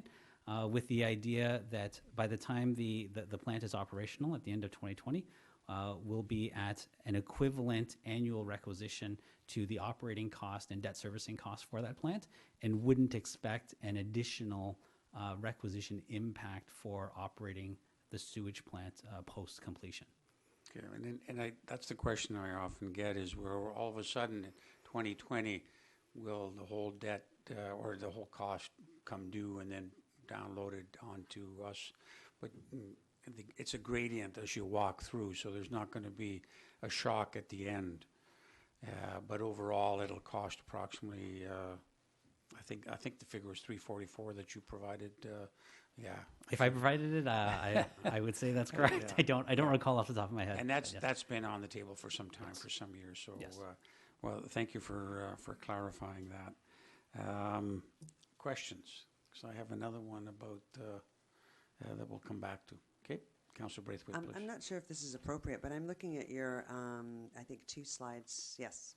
And at the, just up from the bottom, it says Arts Grants and Regional Housing Trust Fund. And I can't help but notice that for arts grants, we pay about 3 times as much for arts grants as we do for the Regional Housing Trust Fund, which I find pretty astonishing. So, I mean, is that it's similar to other municipalities, or are we lagging in the Regional Housing Trust Fund? Yes, that's a very detailed slide. It wouldn't be a financial presentation without a really ugly table with lots of numbers and percentages on it that are very, very difficult to read. So I do applaud you for being able to read that. But yes, absolutely, that is correct. The arts grants for 2017 were budgeted at approximately $215,000 for Oak Bay. That's based on a cost apportionment formula that's stipulated within the bylaw. The establishing bylaw, which I believe is on the basis of converted assessments. And that's on an annual budget amount to run that service. I believe it's roughly $2.4 million. So Oak Bay's percentage of that, roughly at a very, very high level, a little bit less than 10%, so $200,000. Specifically for the Regional Housing Trust Fund, that fund was to be funded over multiple years. So for the 2017 portion, it was roughly $1 million. And then the cost apportionment for that $1 million that formula is 50% population and 50% converted assessment. So Oak Bay's portion of that is, relatively speaking, smaller in the $66,000 range, give or take. Yeah. Thank you. I might just want to build on that one because it is to do with the arts grant. And I see you have talked about service withdrawal process. Should at some point we say, you know, we're happy to pay into some of the arts regionally, but we feel that we might get a bigger bang for our buck by keeping some of that arts funding locally. Because I think we found, at least in Oak Bay, that with a relatively small budget, we've gotten a big impact in terms of arts, music in the park, art on our avenue, and such. So what would be that process to say? And I noticed there is many communities, or some communities on the arts front that only are part participants. In other words, they don't participate 100%. So what would be the process for us to say, well, we want to give some of our arts money to the CRD because they do a great job. We want to keep some of it locally because I think we can make better use of it. What would be the process of getting to that point? Because it is a fairly significant arts payment into the CRD. Sure, absolutely. So I'm really happy that we brought Kristen Morley with us, who is our manager of bylaws and contracts, and she could help walk us through a little bit on the actual provisions within the service withdrawal process. So when it comes to service withdrawal, there is a process set out in the Local Government Act. And it's a very complicated process with a number of steps and timelines integrated into it. So, but before you get to that service withdrawal, there's a couple of threshold questions, and this comes from section 361 of the LGA. I'll just pull it up. So the first question to ask is whether or not it's a service that is capable of withdrawing from. And there is, first of all, a regulation that exempts specific services from withdrawal. And you can see on the slide that would be emergency telephone services, 911, transit, regional parks. These are the kinds of services that you're not able to withdraw from. There's other kinds of services as well that you're not able to withdraw from. So those are those core government functions, regulatory services, and mandatory functions. So mandatory functions being things like the provision of water or those kind of functions that the CRD is required to provide under the Local Government Act. The next question would be, I would say the second threshold question, is whether under Section 361 you can initiate that service withdrawal process. So the first part of Section 361 talks about whether or not there's been a service review of the service within the past 3 years. So that's a primary question. So for something like arts, for example, if there hasn't been a service review within the past 3 years, then you would need to complete that service review before you can get into the service withdrawal process. So Getting into service review, then, there's two ways that you can initiate a service review process. And this also comes from the Local Government Act, starting about Section 355 or so.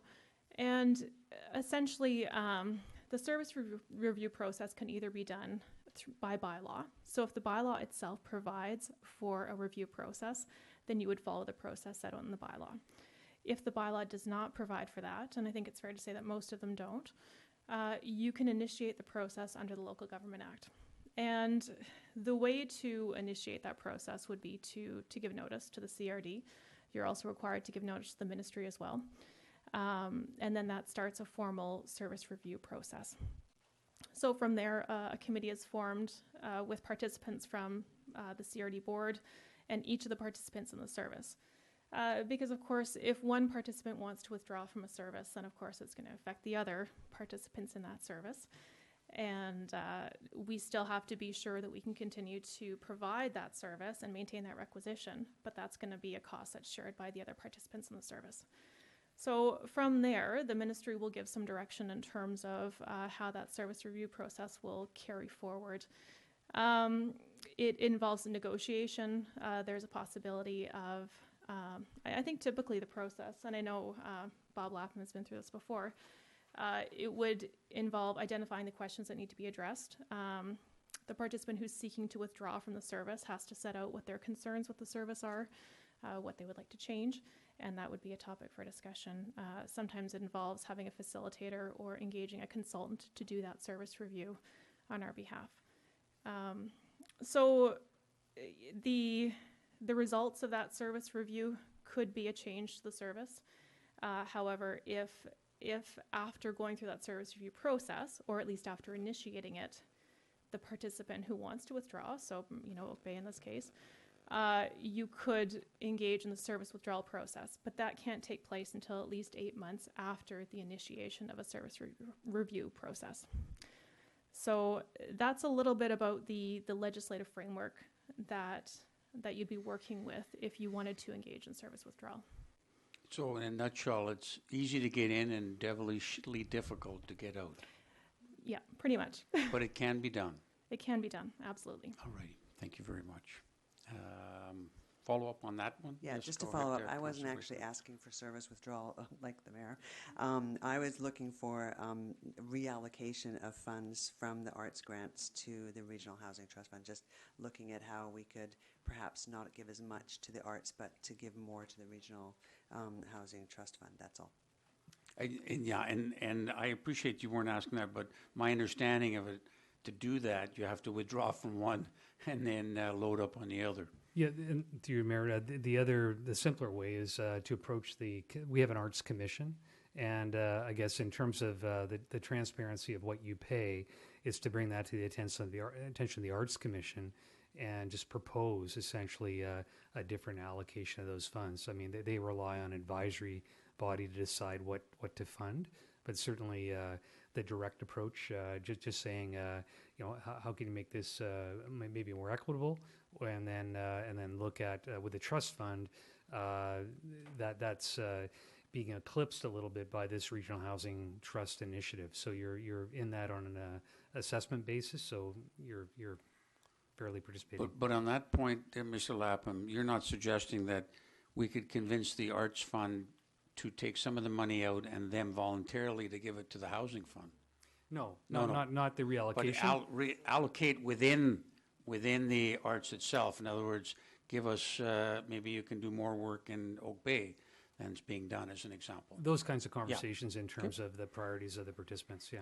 And the reason I kind of twigged on to this is because if you go back to your nested, I don't know what you called it there, your service plans thing. You're almost like your Russian dolls there. That one inside the other, inside the other. What happened recently in terms of the arts area was partway through a year, the service plan, as I can best figure it out, was changed. It didn't wait till the annual review, and we essentially there was reallocation within that, which is going to there wasn't an additional funding provided as a result of that reallocation, but that's going to come this year. And, we were, I was a little bit surprised that it didn't come to this council, but it stayed at the board level. And that's essentially was to hire another half FTE with, I think it was a half FTE with the existing funding. So I thought that kind of going back on what this very orderly kind of approach to policy making was all thrown out the window for a meeting. And while you went in and we changed the dark blue, but that's going to affect the dark green this coming year. So that was a concern that I had. Certainly. So I'll just address a couple of different things there. I think the first one was about the granting function itself. So in terms of the fund allocation, there is an Arts Commission, and I would certainly appeal to the Commission as they evaluate applications for arts development grants. I don't know what the criteria is personally, but the Commission does evaluate those applications. Whether they wanted to make a geographical consideration for those grant applications, not entirely sure, but I would certainly appeal to the Commission and the granting criteria in which they evaluate that. The other part related to the FTE itself, that did occur outside of the service planning process, which is why it was brought to the board for discussion. It was recommended through the Commission, which the board delegated, some of that responsibility to the Commission. The Commission recommended to the board to approve that, to advance the strategic plan for the arts development function, and the board voted on that, and we sort of are where we are today. Thank you. Okay. Councillor Croft, please. Through you, Chair.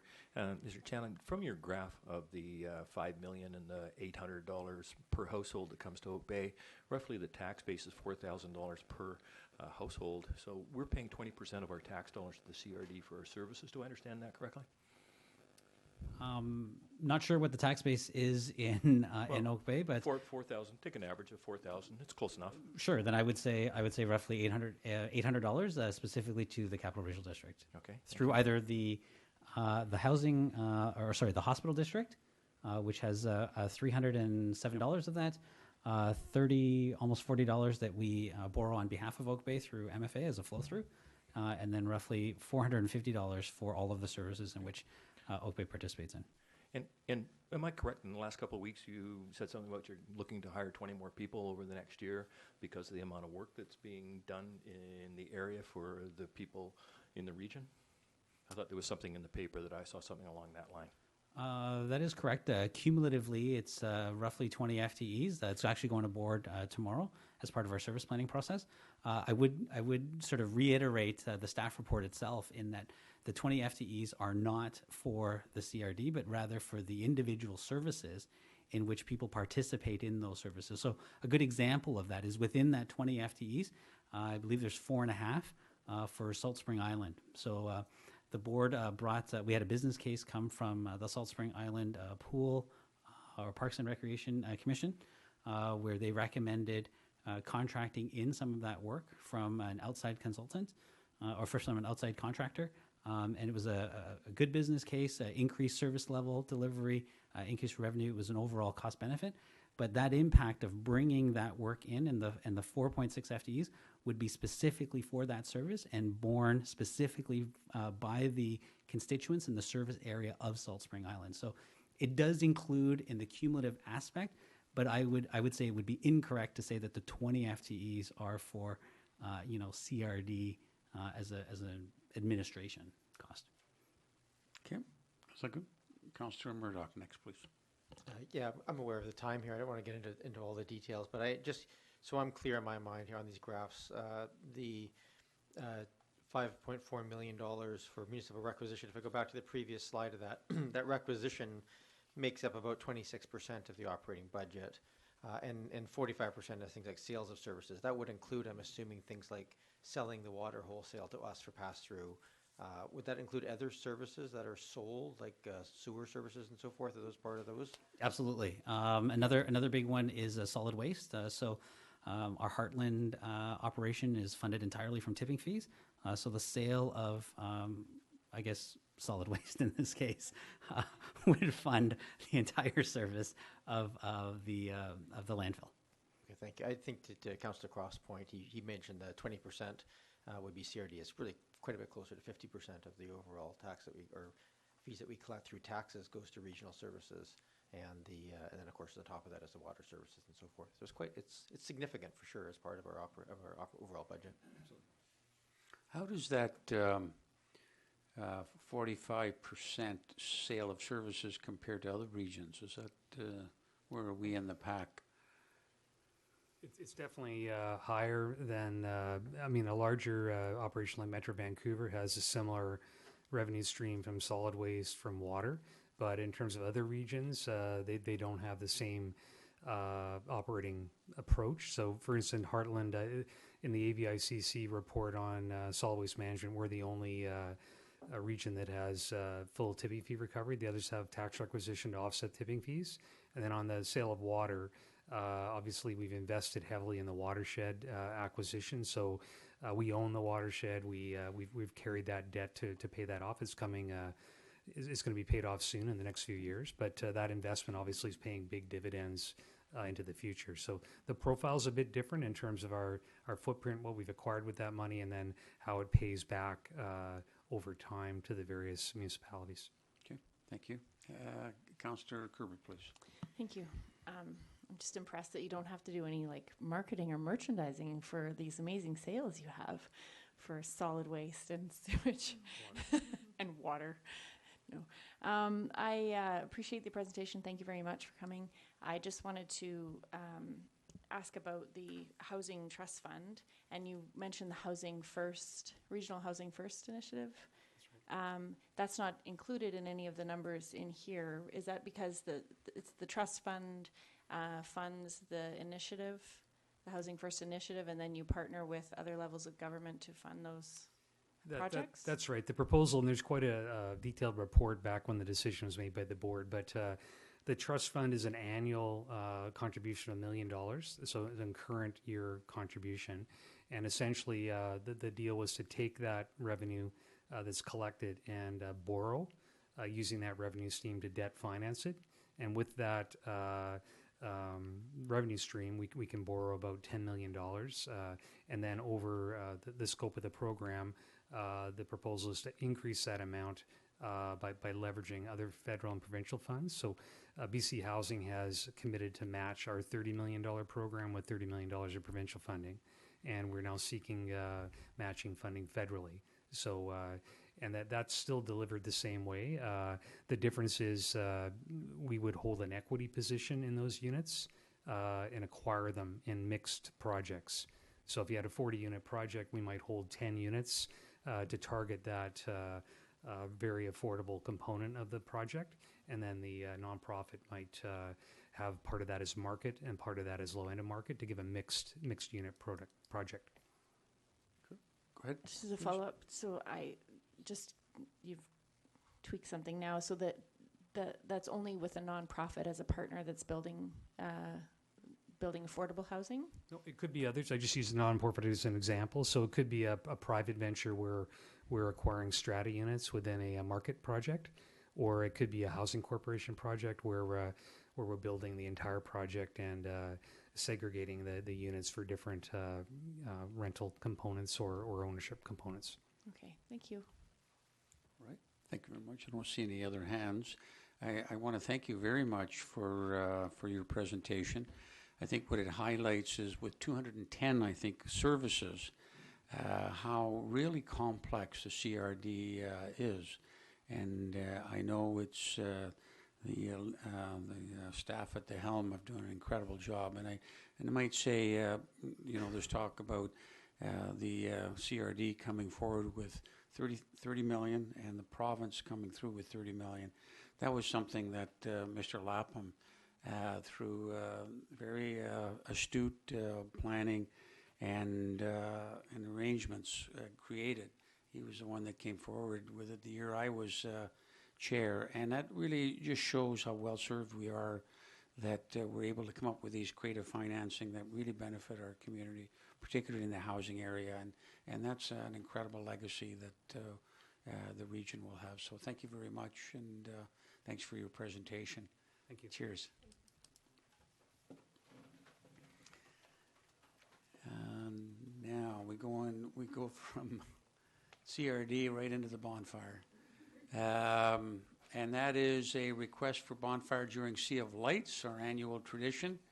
But it does need a council motion, which is set out there. Should we be interested in allowing again December 1st? Move approval? Okay. Second. To be used as the day, and the bonfire is lit on Willows Beach. A great event. Discussion, all in favor, opposed, none opposed. Thank you very much. The monthly report of active land use applications, and that was spoken to by Ms. Patterson earlier.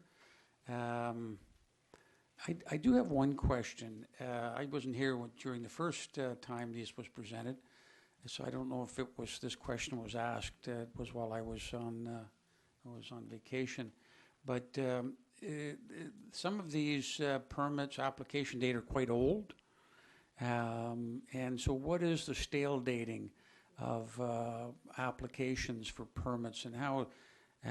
Is there a renewal period? What happens if there's an application that has a variance? What happens to that? Could you just refresh our memory as to how these things are dealt with? Certainly, specifically to building permit applications, a typical building permit would go through a stepped process. So when that building permit is first issued, that issuance is for a period of 12 months. The Building and Planning Department does have an opportunity to extend that building permit by no more than 12 months, so potentially a 24-month period.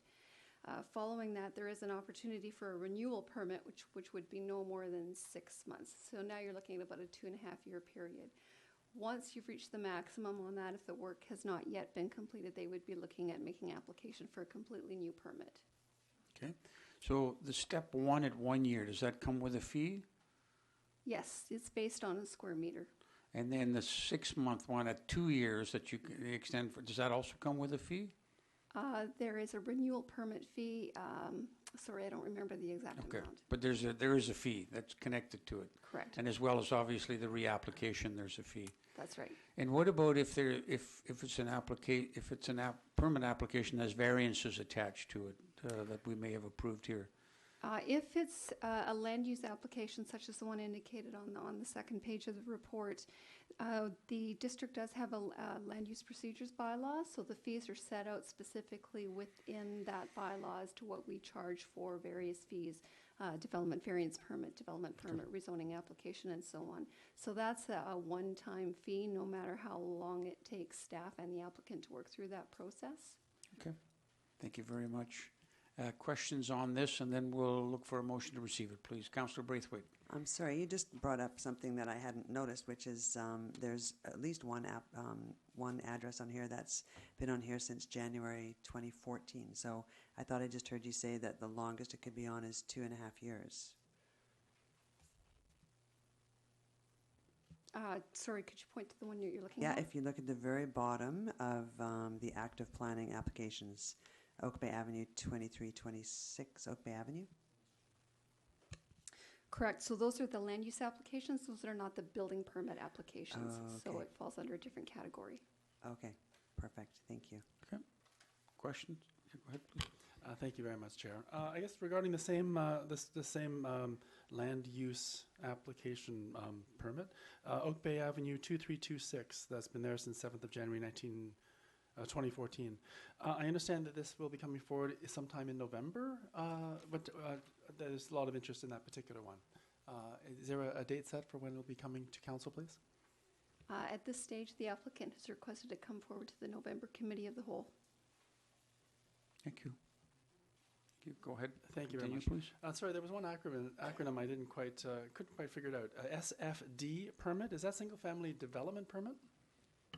Single family dwelling. Single family dwelling. Thank you very much. Okay. Thank you. Councillor Nay, did I see your hand up? Thank you. Yeah, through you, Chair, to staff. The list is a summary of the active land use applications. So how is this used? Is this just, you know, it's a documentation, but is staff use this in any other way? For the purposes of this report, it's really intended to give council and the community an idea of what staff are currently working on.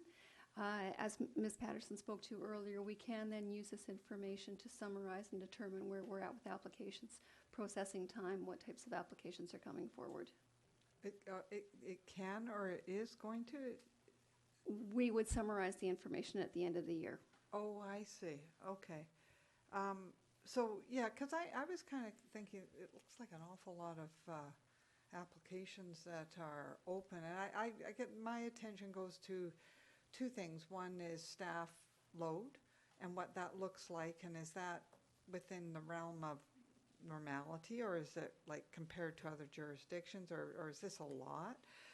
And then the other thing that comes to my mind in terms of this listing is in terms of customer service. What kind of time frame is going on for those applying for permits and getting applications dealt with? What does that look like? I mean, that's what's coming to my mind, but as a use of this information, so, yeah.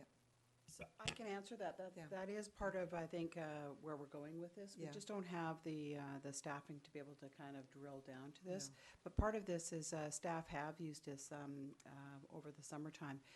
As you will recall, over the last year, you've had a lot of land use applications and processes that have come before council. That, of course, trickles down to when the development happens, and so we've had a lot of discussion just even about our building inspections. So when you look at the number of building permits, plumbing permits, anything that requires an inspection. And so staff tried to use that as a gauge to find out how we're doing. We actually only have 1.5 building inspectors, and so part of it during the summer was we spent some time just to look to see where we were at, and we were pretty much over a 6-week period, so we really tried to do some intensive work to draw that down. But we are in no way probably beating some of our counterparts in the region. Some of our building inspection, our counterparts have more building inspectors, so they're able to do more. But we're feeling pretty confident in terms of where we've been and where we've been able to drop. So we went from 6, and I believe we were just a little over 4, sort of coming up towards 5. That's not great, but there was some improvement. And that's pretty much what we can do with the staffing level that we have. I don't know if that. What were those numbers referring to? Building inspection? Okay. Thank you very much. Any other questions? If not, Move motion receipt. Second. Thank you. Moved and seconded. Discussion. All in favor? Opposed? None opposed. Thank you very much.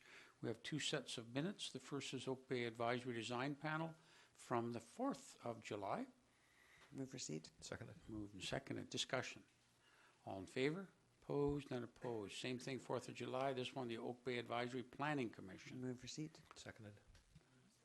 Thank you. Yes, go ahead. Thank you, Chair. 1 second, please. Thank you. Regarding, through you, Chair, to staff, regarding the Advisory Planning Commission on the minutes, number, what the heck is it? Lettered? Oh, dear. It's in the section number 4. I guess it would be in B, relating to King George Terrace.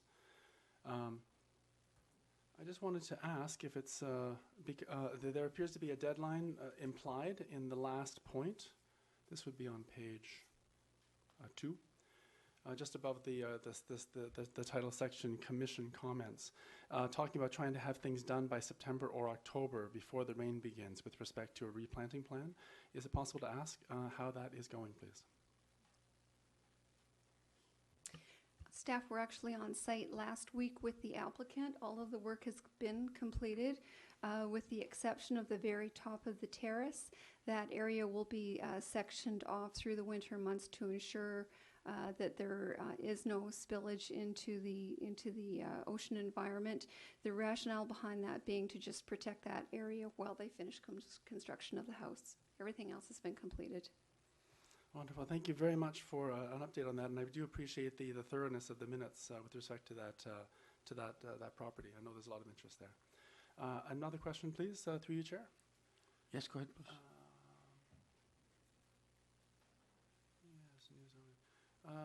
With respect to 2326, I guess that would be C.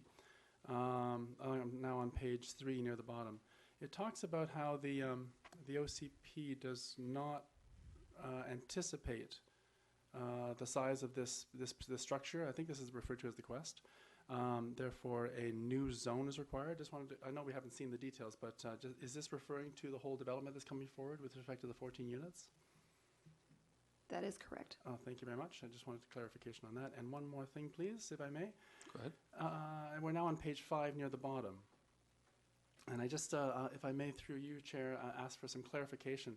I noticed that this whole section with respect to the quest, although it did receive approval, recommendation, excuse me, to approve, there appeared to be a number of concerns raised. And I wanted to ask how, I guess I might have to wait until this actually comes to council, but since this is sort of the way that I guess the public sort of identifies issues to us, it sounds, some of these issues that were raised sounds like they didn't have enough information. I just wanted to clarify that the recommendation was solid. I wasn't quite sure about the solidness of the recommendation with respect to the various issues raised, such as ensuring a housing agreement in place, wanting to make sure that tree replacements are good, whatever that means. And then in particular, the Commission says they need more policy to help assess multifamily developments coming forward in the future, which sounds a bit like, I guess we're referring to that thing as the housing strategy. I was wondering if it's possible to just ask for some clarification or maybe a bit further depth as to what the comments sort of were trying to capture, please.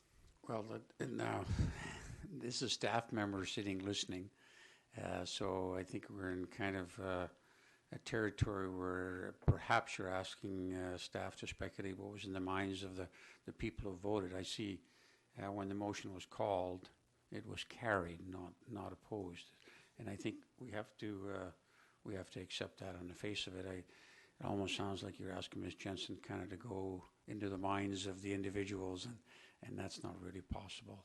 But we certainly will have an opportunity when it comes here to raise the same concerns and ask the same questions. Yeah, thank you very much, Chair. I wasn't asking that. What I was asking was there any further information to help flesh out the 4 issues that were raised or concerns with respect to possibly going forward? Just in terms of evidence.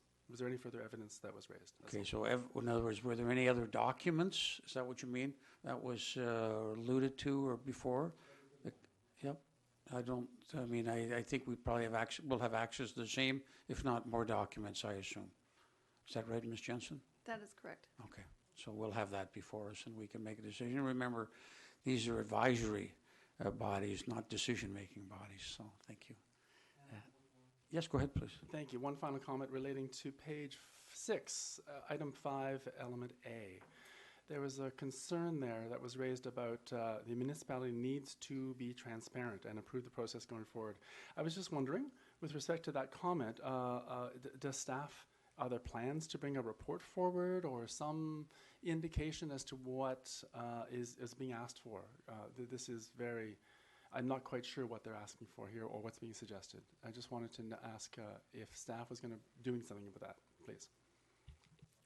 Is there some confusion as to what the words mean? Is that what you're saying? I'm not quite sure if I understand your question. The municipality needs to be more transparent and approve the process going forward. So is there a plan that's forming around what that will look like? That's the question I would like ask for staff. Is anything being done about that? Has staff reacted to that comment, I suppose? Is that the question? Okay. Has there been any staff response to that at this point? Those comments were in relation to a previous discussion that was held by the Advisory Planning Commission respecting the rezoning application at Oak Bay Marina. So the comments in this particular set of minutes were to do with the staff response, trying to provide them with additional information. The Advisory Planning Commission, based on that, we're just asking that additional steps be taken, and as we move forward through, through general amendments when we're looking at rezoning applications that are originating with the district, wanting more information for future rounds. Thank you. I think that clarifies it. Thank you. Going to call the question, which is the motion is to receive. All in favor? Opposed? None opposed. Thank you very much. Nothing under item 10. We now go to new business. And as I said at the outset, what I'm going to suggest we do is we each take a moment or two, or possibly three, just to discuss the kind of takeaways that we got from UBCM and how it might impact us here in Oak Bay. So does anyone at the wings want to start? And we can just go around from left to right or right to left. Councillor Braithwaite is pointing at Councillor Kirby. It's Age before volunteering. beauty. Yeah, right. Okay, so Councillor Kirby, did you want to feel comfortable starting? Sure. 'Kay. I would say that the one of the most valuable sessions I attended was the short-term rental versus affordable housing forum with several municipalities represented from all across the province that are dealing with the same issues as with everybody that's got Airbnbs or affordable housing pressures in their communities. The district of, or the town of Tofino and Naramata and the Bench, the Osoyoos regional district, Richmond, and Whistler were all represented there and brought a lot of issues forward. The one thing that I noted where we were in stark contrast with all of them was that they all had secondary suites bylaw already. So they were suggesting that their secondary suites were rented as Airbnbs or as short-term rentals. And that they had created that kind of zoning in order to make room for affordable housing, and in doing so did not anticipate that they would be used as Airbnbs. So that's something I think we should take into consideration as we move forward over the next year. The other aspect of that, in addition to that, I recall specifically I think it was Naramata or Penticton, where they had allowed for a duplex to be built, and two duplexes, side by side. And what happened was, out of province residents purchased both of them, and were renting all four duplexes, all four residences out as Airbnbs, as short-term rentals throughout the summer months as a revenue generator. And rather than it being what they had anticipated was going to be affordable housing for families, is now very expensive short-term rental, vacation rental, which is part of the struggle of being a destination or a vacation rental community or vacation second home community. And that was another thing that 45% of the people that owned the properties that were short-term rentals that were getting permits to do that, because we did talk about regulation and how much that helps with the affordable housing issues, that generally they were from out of town. So they're out-of-town purchasers. Of the people that own the properties were from out of town and renting them out, because that was how they're funding the purchase of this second home or a vacation property. So I'm not sure we'll face the same issues in Oak Bay, but it was very interesting nonetheless, and I hope it'll inform our discussion as we move forward over the next year on our own secondary suites regulation. Thank you very much, Councillor Kirby. Councillor Zelka, and we'll just kind of continue around. Thank you very much. In the discussion via email as to who was going to do which session, I put my hand up for short-term rentals and affordable housing. So I'll do my best to complement the presentation just given with some numbers. I was at the same presentation. It was an excellent presentation, and I must say the whole question of trying to sort of wrestle short-term rental and the sort of commercialization of a residential home and a residential zone with the whole concept of affordable housing was definitely something that other other municipalities have struggled with.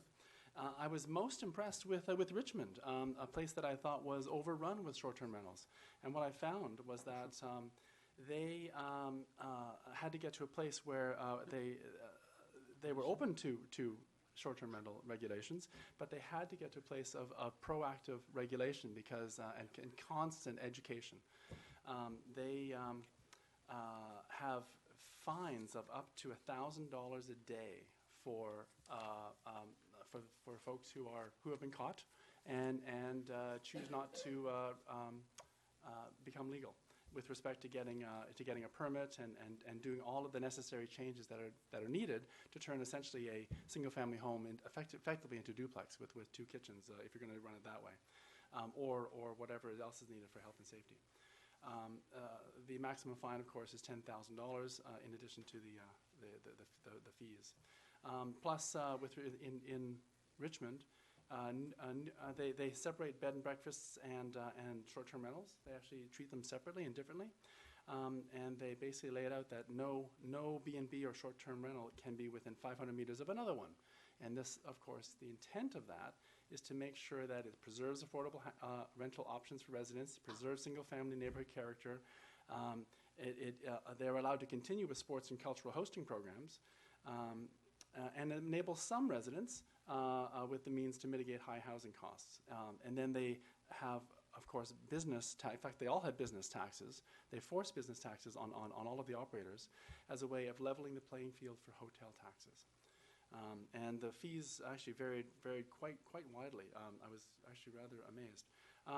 In Richmond, they have 4 full-time bylaw officers to enforce their short-term rentals alone. Just short-term rentals. They track 15 or 16 Airbnb type websites that are in the Latin alphabet. They can't track those in the Chinese alphabet. So the way they regulate those coming in from other countries is that they actually follow the bus from the airport into their township, into Richmond, and when they see constantly 20, 30, 40 people getting off at a certain house, that's when they go in and they knock on the door as a way of ensuring that the enforcement. So that's part of their proactive enforcement. Richmond's very, very, very on top of things. Penticton, their fees. It starts at, if you have a short-term rental of less than 14 days per year, no license requirement, but you in 14 days max. Anything more than 14 days per year, it starts at $275 for an annual fee and works its way up to, on a high, what they call a high occupant short-term rental, $550 plus a $250 first-time fee. High occupant short-term rental means no 6 guests in one property, and vacation rental operations of more than 30 rental days per year. So these are yearly fees that they have to pay, plus all the work to bring the building up to code, et cetera, et cetera. After 6 years in Penticton, they had only 34 vacation rentals licensed. In the subsequent 2 years, they managed to get that up to over 100. And one of the questions that they were really trying to reveal was, how is this impacting their long-term rentals? And what they found out was that with respect to the B&Bs that were sort of taking away from the long-term rentals and the Airbnbs, the short-term rental ones, approximately 8% of housing got reallocated from long-term rental to short-term rental. That's what they've noticed over now 8 years in terms of the effect. However, let's see, next one. Oh yes, the regional district of Okanagan-Silmukeen. They decided to use a temporary use permit approach. Instead of bringing in new bylaws, they brought in a temporary use permit, which they stole from the Islands Lands Trust. The great thing about a temporary use permit is that it does not establish a use right. It requires discretionary approval of the board. It allows for tailoring of conditions. For every single usage could be independent and different, allows for public input, including a time of renewal, and as a result, it encourages responsible operation. So that's something we might want to consider if we are going to move towards regulation. Penticton has a small problem, being a farming community. They have, short-term farm labor housing. Unfortunately, with the special zoning for the short-term farm labor housing, some of these short-term farm houses are gorgeous. Oh my God, I want to live in these things. They're small, but they're amazing. And eventually they've had to come along and basically say that is not a farmhouse. That is obviously something that's much more permanent, shall we say. And then Tofino also emphasized the emphasis on proactive enforcement. Tofino's done an amazing job with education, and they also have full-time enforcement people, but they had to double their business fees to pay for enforcement to make sure that the system pays for itself. Thank you.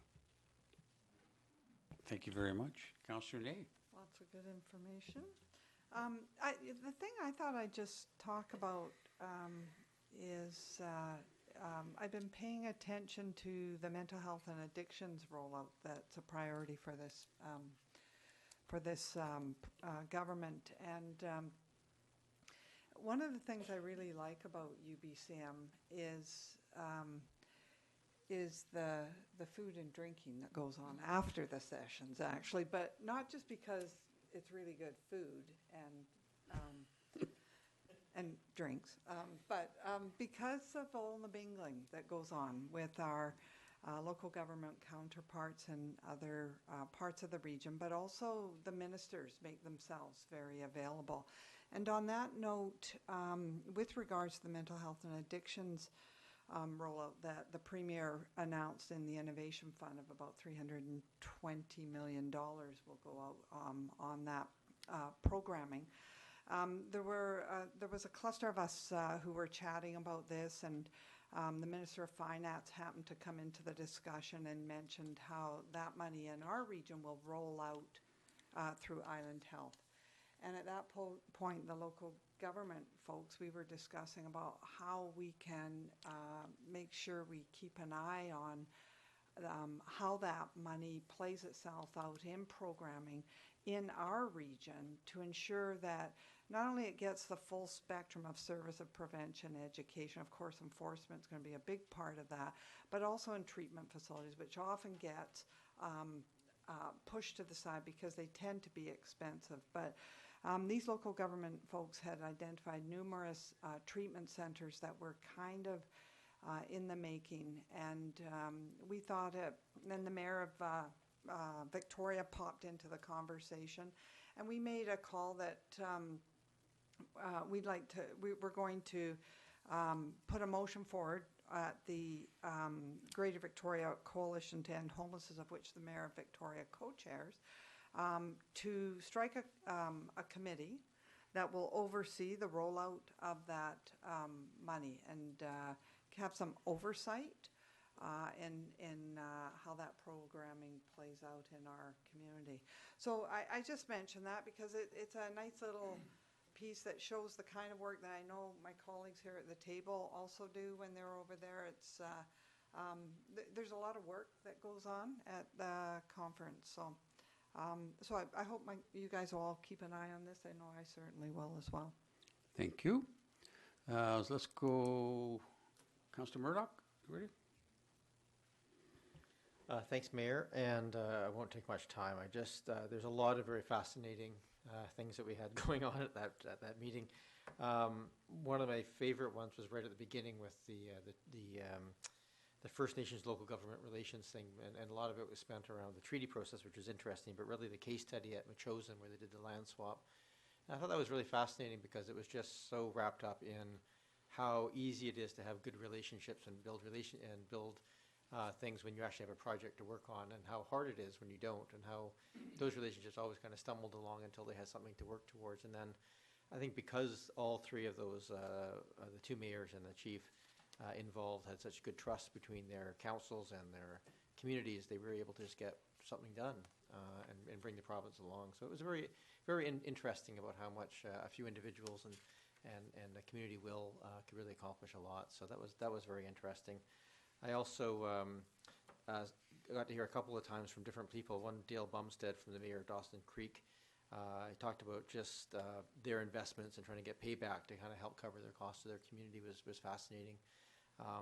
but also just how they defined cost of living and what was affordable in their districts, right? They really laid out a platform and said, you know, if the total cost of taxes and water and all of the services that people need, including all the things that aren't provided by the municipality but are required to live, you know, exceed a certain threshold, you know, what is that percentage that's reasonable for the municipality to touch on? And I thought that was a very fascinating, just sort of macro look at it and driving the budget based out of that oversight and not saying, well, we can't do this stuff, but then looking at, okay, if we need to do these things and we need to keep it at this cost, what are some creative ways we can go about partnering and so forth to accomplish that goal, which I thought was very, very fascinating. And tied to that was also on Thursday, there was a discussion around the infrastructure costs and thinking ahead to save money. And that was really touching around the needing of planning departments to incorporate the same sort of corporate management or corporate asset management process that engineering goes through, and tying that same sort of thinking to the planning process so that they were sort of tied together in a lockstep, and what that accomplished in terms of good planning, where one was thinking about people and one was thinking about infrastructure and sort of marrying the two and how they impact each other. So those were all ones I really enjoyed. And it was nice to see both of the motions that we passed here as council to get passed at that body as well. And there's a couple of ones, actually that's all I'll talk about here, but those are probably the highlights for me in terms of the, thank you. Councillor Croft. Thank you, Chair. I was originally going to speak about Airbnbs, but it's been covered over there in a sense. But I attended the session with the Airbnb, and there's just a couple little things that I wanted to bring up. They provided some statistics of the Airbnbs in Oak Bay, and Councillor you'd be Braithwaite, yeah, sorry. Councillor Braithwaite was there, and Councillor Zelka. They have 70 hosts in Oak Bay. The average income of the hosts is $5,000 per year. They generally let out their places for a total of 27 days, not continuously, and the average stay time is 4 nights. The Airbnb business have 16 million hosts worldwide, of which Airbnb claims they have 80% of the business. And we got into the aspect of regulation and their responsibility around regulation, and what they simply said is they don't take responsibility. It's the responsibility of the homeowner. The homeowner signs off and says, I can rent this place in whatever terms that they may have. And I did challenge them over what's been taking place over the last couple of weeks with Facebook and Twitter, that maybe they do have a social responsibility to investigate what the client's rights are to rent the place on a short-term basis. I'd also like to move on. I'm sorry, I want to talk about two things. I wasn't going to talk about that, but neither of those people talked about that aspect. The other thing is that I'm was interested in my role as the chair of the Mayor's Task Force on Community Engagement. And I did spend quite a bit of time speaking with a group that in the trade show that are representative of Place Speak, which is a program that allows local governments to make better decisions with real-time segmented feedback, because they can break down the neighborhoods by neighborhood. It's a two-way conversation. They can leverage the network effect. They can do multiple conversations. So we have things that are going on in different areas of the municipality. That can be going on at the same time. They talk about trust with transparency, better participation because it's private and it's embedded. There are many small municipalities that are using this. Yellowknife, the Cowichan Regional District, North Saanich, the City of Victoria is using it right now for all of their building applications. So you can now go on to the City of Victoria, plug into the building application, and then it gives you all the information of it, as opposed to the one we have to put in the address that they have on their website.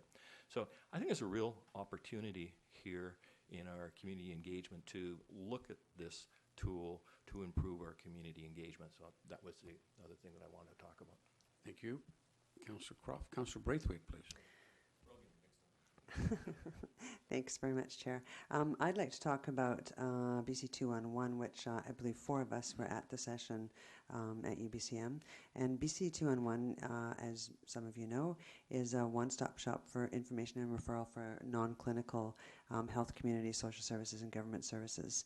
And it's basically delivered by highly trained specialists. It's available 24/7, 365 days a year. And the great thing about it is it's free to everyone.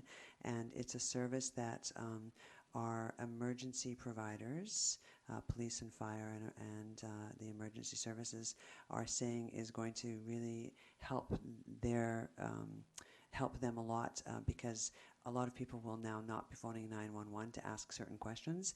They'll be phoning 211 and getting the services that they need. 211 was pointed out in the presentation, was highly used in the Fort Mac fires and also in the recent fires in the interior. And it's just really a helpful phone number or text that people can use to help them navigate through a very complex system of programs and services. So, you know, for someone who has no idea where to start, it's a great place for them to start, and you can they can get follow-up on it as well. So this is something that was available in 60% of Canada, including BC and the Lower Mainland, and recently now, due to the efforts of some private funding and the United Way of Greater Victoria, it's now available to all of British Columbia. And they are going to be dropping off a lot of marketing tools, including little cards like this that the police can use, the bylaw officers can use. Anybody that will have them at the municipal hall, so that anybody can pick it up and dial that number. And it's also going to be really useful for organizations or small companies that perhaps don't have the HR services like what some larger companies do.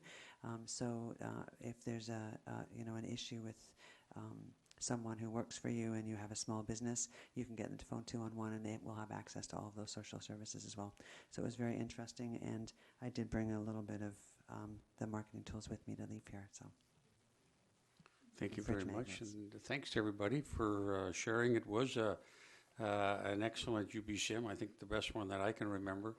We, although we didn't get in to see a lot of ministers, we were warmly greeted with the minister we did see, and there seemed to be a general openness, as there often is in the first year of a new provincial government, to have a conversation with municipalities and actually be listening to us. So I think that was a significant step. I also, as a chair of the police board of Oak Bay, met with Minister Farnsworth. I think we were joined by most other CRD mayors on the issue of police integration. And we, as I mentioned earlier, we're moving forward here in the CRD, and we brought the minister up to speed and essentially said that this is a complicated area, particularly the governance side, and we're going to need some help. And he seemed very open to providing the kind of the support, the policy support, and perhaps the legislative or regulatory support that's needed for us to move forward. So, and there was fairly good unanimity amongst the mayors that we moved towards integration. Not 100%, but pretty darn close.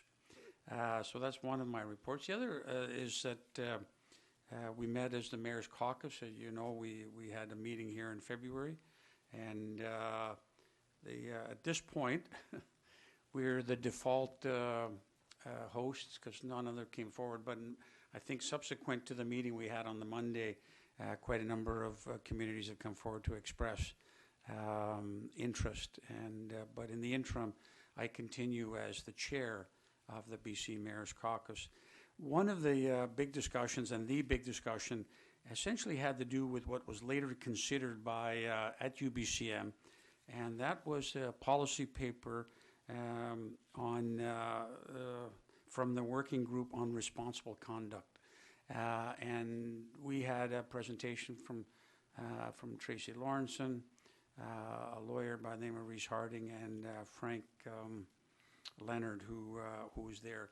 Excellent presentations talking about how mayors can support responsible conduct, and I think what came out of there is there should be more tools available. And that's something that I think there was a general consensus on.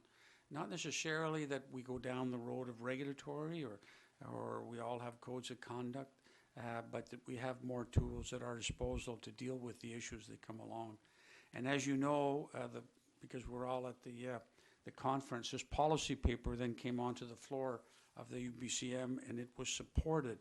And the actual thrust of it is to move forward in the area of responsible conduct. So the working group is going to continue, and they're going to do things like articulate foundational principles, look at enhancing the existing guidance materials for councils, and develop new responsible guidance materials for councils, and then continue the, as they call it, the policy and detailed design work needed to develop information and advice on an integrated and effective responsible conduct network.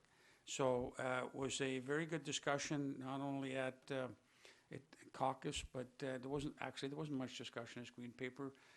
As I was walking up to speak to the microphone and report out on what we had discussed, the vote was called, and I don't think there's anyone in opposition. So, and that's a very good step forward. We know we've seen through the media that some councils have more problems than others in terms of moving forward together. So it was good to see that there was wide support for that. The other I sat in a number of discussions and had to do with cannabis legalization and regulation in British Columbia. Just as we started UBCM, the government Solicitor General came out with a discussion paper where input was asked for. The minister reported that there was 30,000 hits on the website the first day, or maybe it was 48 hours, and 15,000 responses. Now, he didn't say how long each response was, and it could have been things as short as, "Cool, man," but I don't know. But the reason I bring it up here is the legalization will impact us as a community. And it will, if we're not careful, be a form of downloading where we have to pick up the pieces, so to speak. We may have to review our bylaws. We may have to bring in policies if we're going to allow it in Oak Bay. We may have to set up if we go down that road, an enforcement system. The police have to be trained and deal with impaired driving by marijuana. So it will have a resources impact on all communities. We here haven't gone down the road of regulation, but for the communities that have, such as Victoria and Vancouver, they may have to undo some of the policies that they put in place through bylaws. Because at this point, we don't know what the provincial legislation is going to look like. What will the province say about minimum age? How much personal possession will there be? What about public consumption? Drug-impaired driving? How will it be distributed? Through public, through private, or a hybrid, or through our liquor stores? And how is it going to be retailed? So there's a lot of open-ended questions. It was a 3-hour seminar. And a very good one, where some leading edge people spoke at it. But this is something that's coming down on us, and it'll be here soon, sooner than we think. It's July 1st, or right around July. We understand that it probably won't be coming down July 1st, because apparently the Liberal government is concerned that Canada Day will become Cannabis Day if it's marked on the same day. So maybe sometime in July. So there was also a UBCM special resolution which called on more consultation by the province with local governments, provided adequate funding. We've heard, by the way, that the federal government is prepared to share 50% of the tax revenue on marijuana distribution. How much of that will reach local government, we don't know, but we certainly called upon as an organization for the province to share. And that was the third point, equitable sharing of tax revenues. And that could be the local taxes, not the federal taxes. And then respect for local choice, jurisdiction, and authority. And that was passed at at our conference. So we'll see what the response from the province is. They probably won't be hearing from them until they've made some decisions. But it isn't without its consequences and without its costs. So that's what I have to say. Now, we go back to where we were and get my iPad up. And now report on the Capital Regional District. I was going to report on two things. The first one had to do with what you already heard from Mr. Lapham, the progress of the sewage treatment plant is moving ahead. There are boreholes under the harbor, and certainly it's a number of big strides have been taken. The other thing I wanted to alert you to is a decision was made by the CRD around plastic bag prohibitions, use in the stores. We will be seeing in the next little while a model bylaw being sent that was put together at the CRD being sent to our council for consideration. So those were the two items that I wanted to report on. We're going to come back to new business in a minute. Sorry, I think we might have skipped over that. But other verbal reports. All right, now let's go to new business. I know Councillor Murdoch slipped me a little, very small piece of paper that he has some things to say. And go ahead. Was it too small? I'm not sure. I also wanted to point out if anybody wants to give feedback on the cannabis at engage.gov.bc.ca, there is an online procedure that anybody can give their feedback on in terms of regulations and so forth. I noticed a motion. This kind of stems out of, we had a discussion at the last committee of the whole regarding the allocation of CRD sewage capital costs and whether that's currently 100% and whether that could be different. And we didn't really do much with that other than to send Ms. Carter away to come back with a report. And I think I think this is probably making it more complicated than it has. So I'm going to bring back a motion probably with just a clear option of looking at going back to what we had a few years ago, where the 70-30 split, and Ms. Carter can give a direct cost allocation for 2018, what that would look like, and then we can vote on it and move on and not have this kind of hanging over staff heads. So that's the intention. Hopefully for October 23rd, that's the goal. Okay, let me just comment on that, because one of the things that I think, I look forward to a discussion on that, but I think one of the analysis I think we need before we can make an informed decision is what will that change? What impact will that have on the average householder? What would the shift be in terms of if we make that change, who are the winners and who are the losers? Now, it may not be anybody winning and losing, but I think we need that kind of analysis before we can speak to it. But I think what you're bringing forward, so it's a notice of motion tonight, and then we'll actually see the motion on the 23rd. But I'm not sure Ms. Carter will have had an opportunity to do analysis, if that's what council wants. I certainly think it's something we need to think about in the event that there is a shift in that apportioning of costs. So I think that's fair, and I would also add to that. So I think we'll have what that would look like for an average house. I guess that's not so difficult, but I think if there's more information required, then it's easier to get that in short to a specific form than it is instead of the more broad. Give us a report on all the options and what the impact would be. And I'm just cognizant of not wanting to sort of add large amounts of work on this, what is essentially a philosophical decision on allocation. So that's the intent. Thank you. I think we have that notice. Any other notices or any other new business? Seeing none, I'd ask for a motion to adjourn, please. There's one more.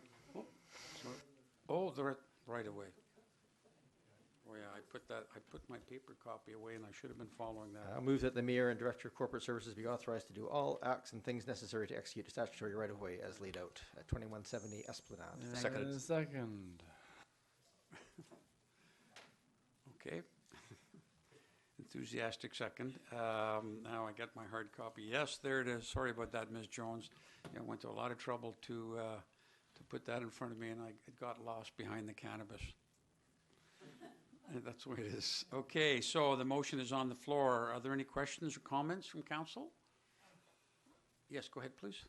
Thank you very much. Councillor Zelko. Thank you so much, Chair. Through you, I guess, to staff, this is obviously through the driveway next to the, oh my God, I just lost the word. It's going along the backyard. It appears to be entering one house, but it's supposed to serve a house which I believe is at the other end of the block, or maybe I'm just got Google Maps is getting confused. Is that the address there for 2170? Who's going to answer that question? On the diagram. Mr. Haran. Through you, Chair, the way to look at if you look at the agreement, the very last Schedule A, there's a drawing there. Yes. And the drawing Excuse me. confuses me. And you'll see Dalhousie Street, and then that's basically the property where the right-of-way is the parking lot beside the Yes. tea room. So what we've done is modified it so that the proposed right-of-way is as far to the edge of the property, so that allows for future changes to that parking lot, but it's as close to the property line as is feasible. Okay, thank you. So no other questions, no other comments, no other discussion? Call a question. All in favor? Opposed?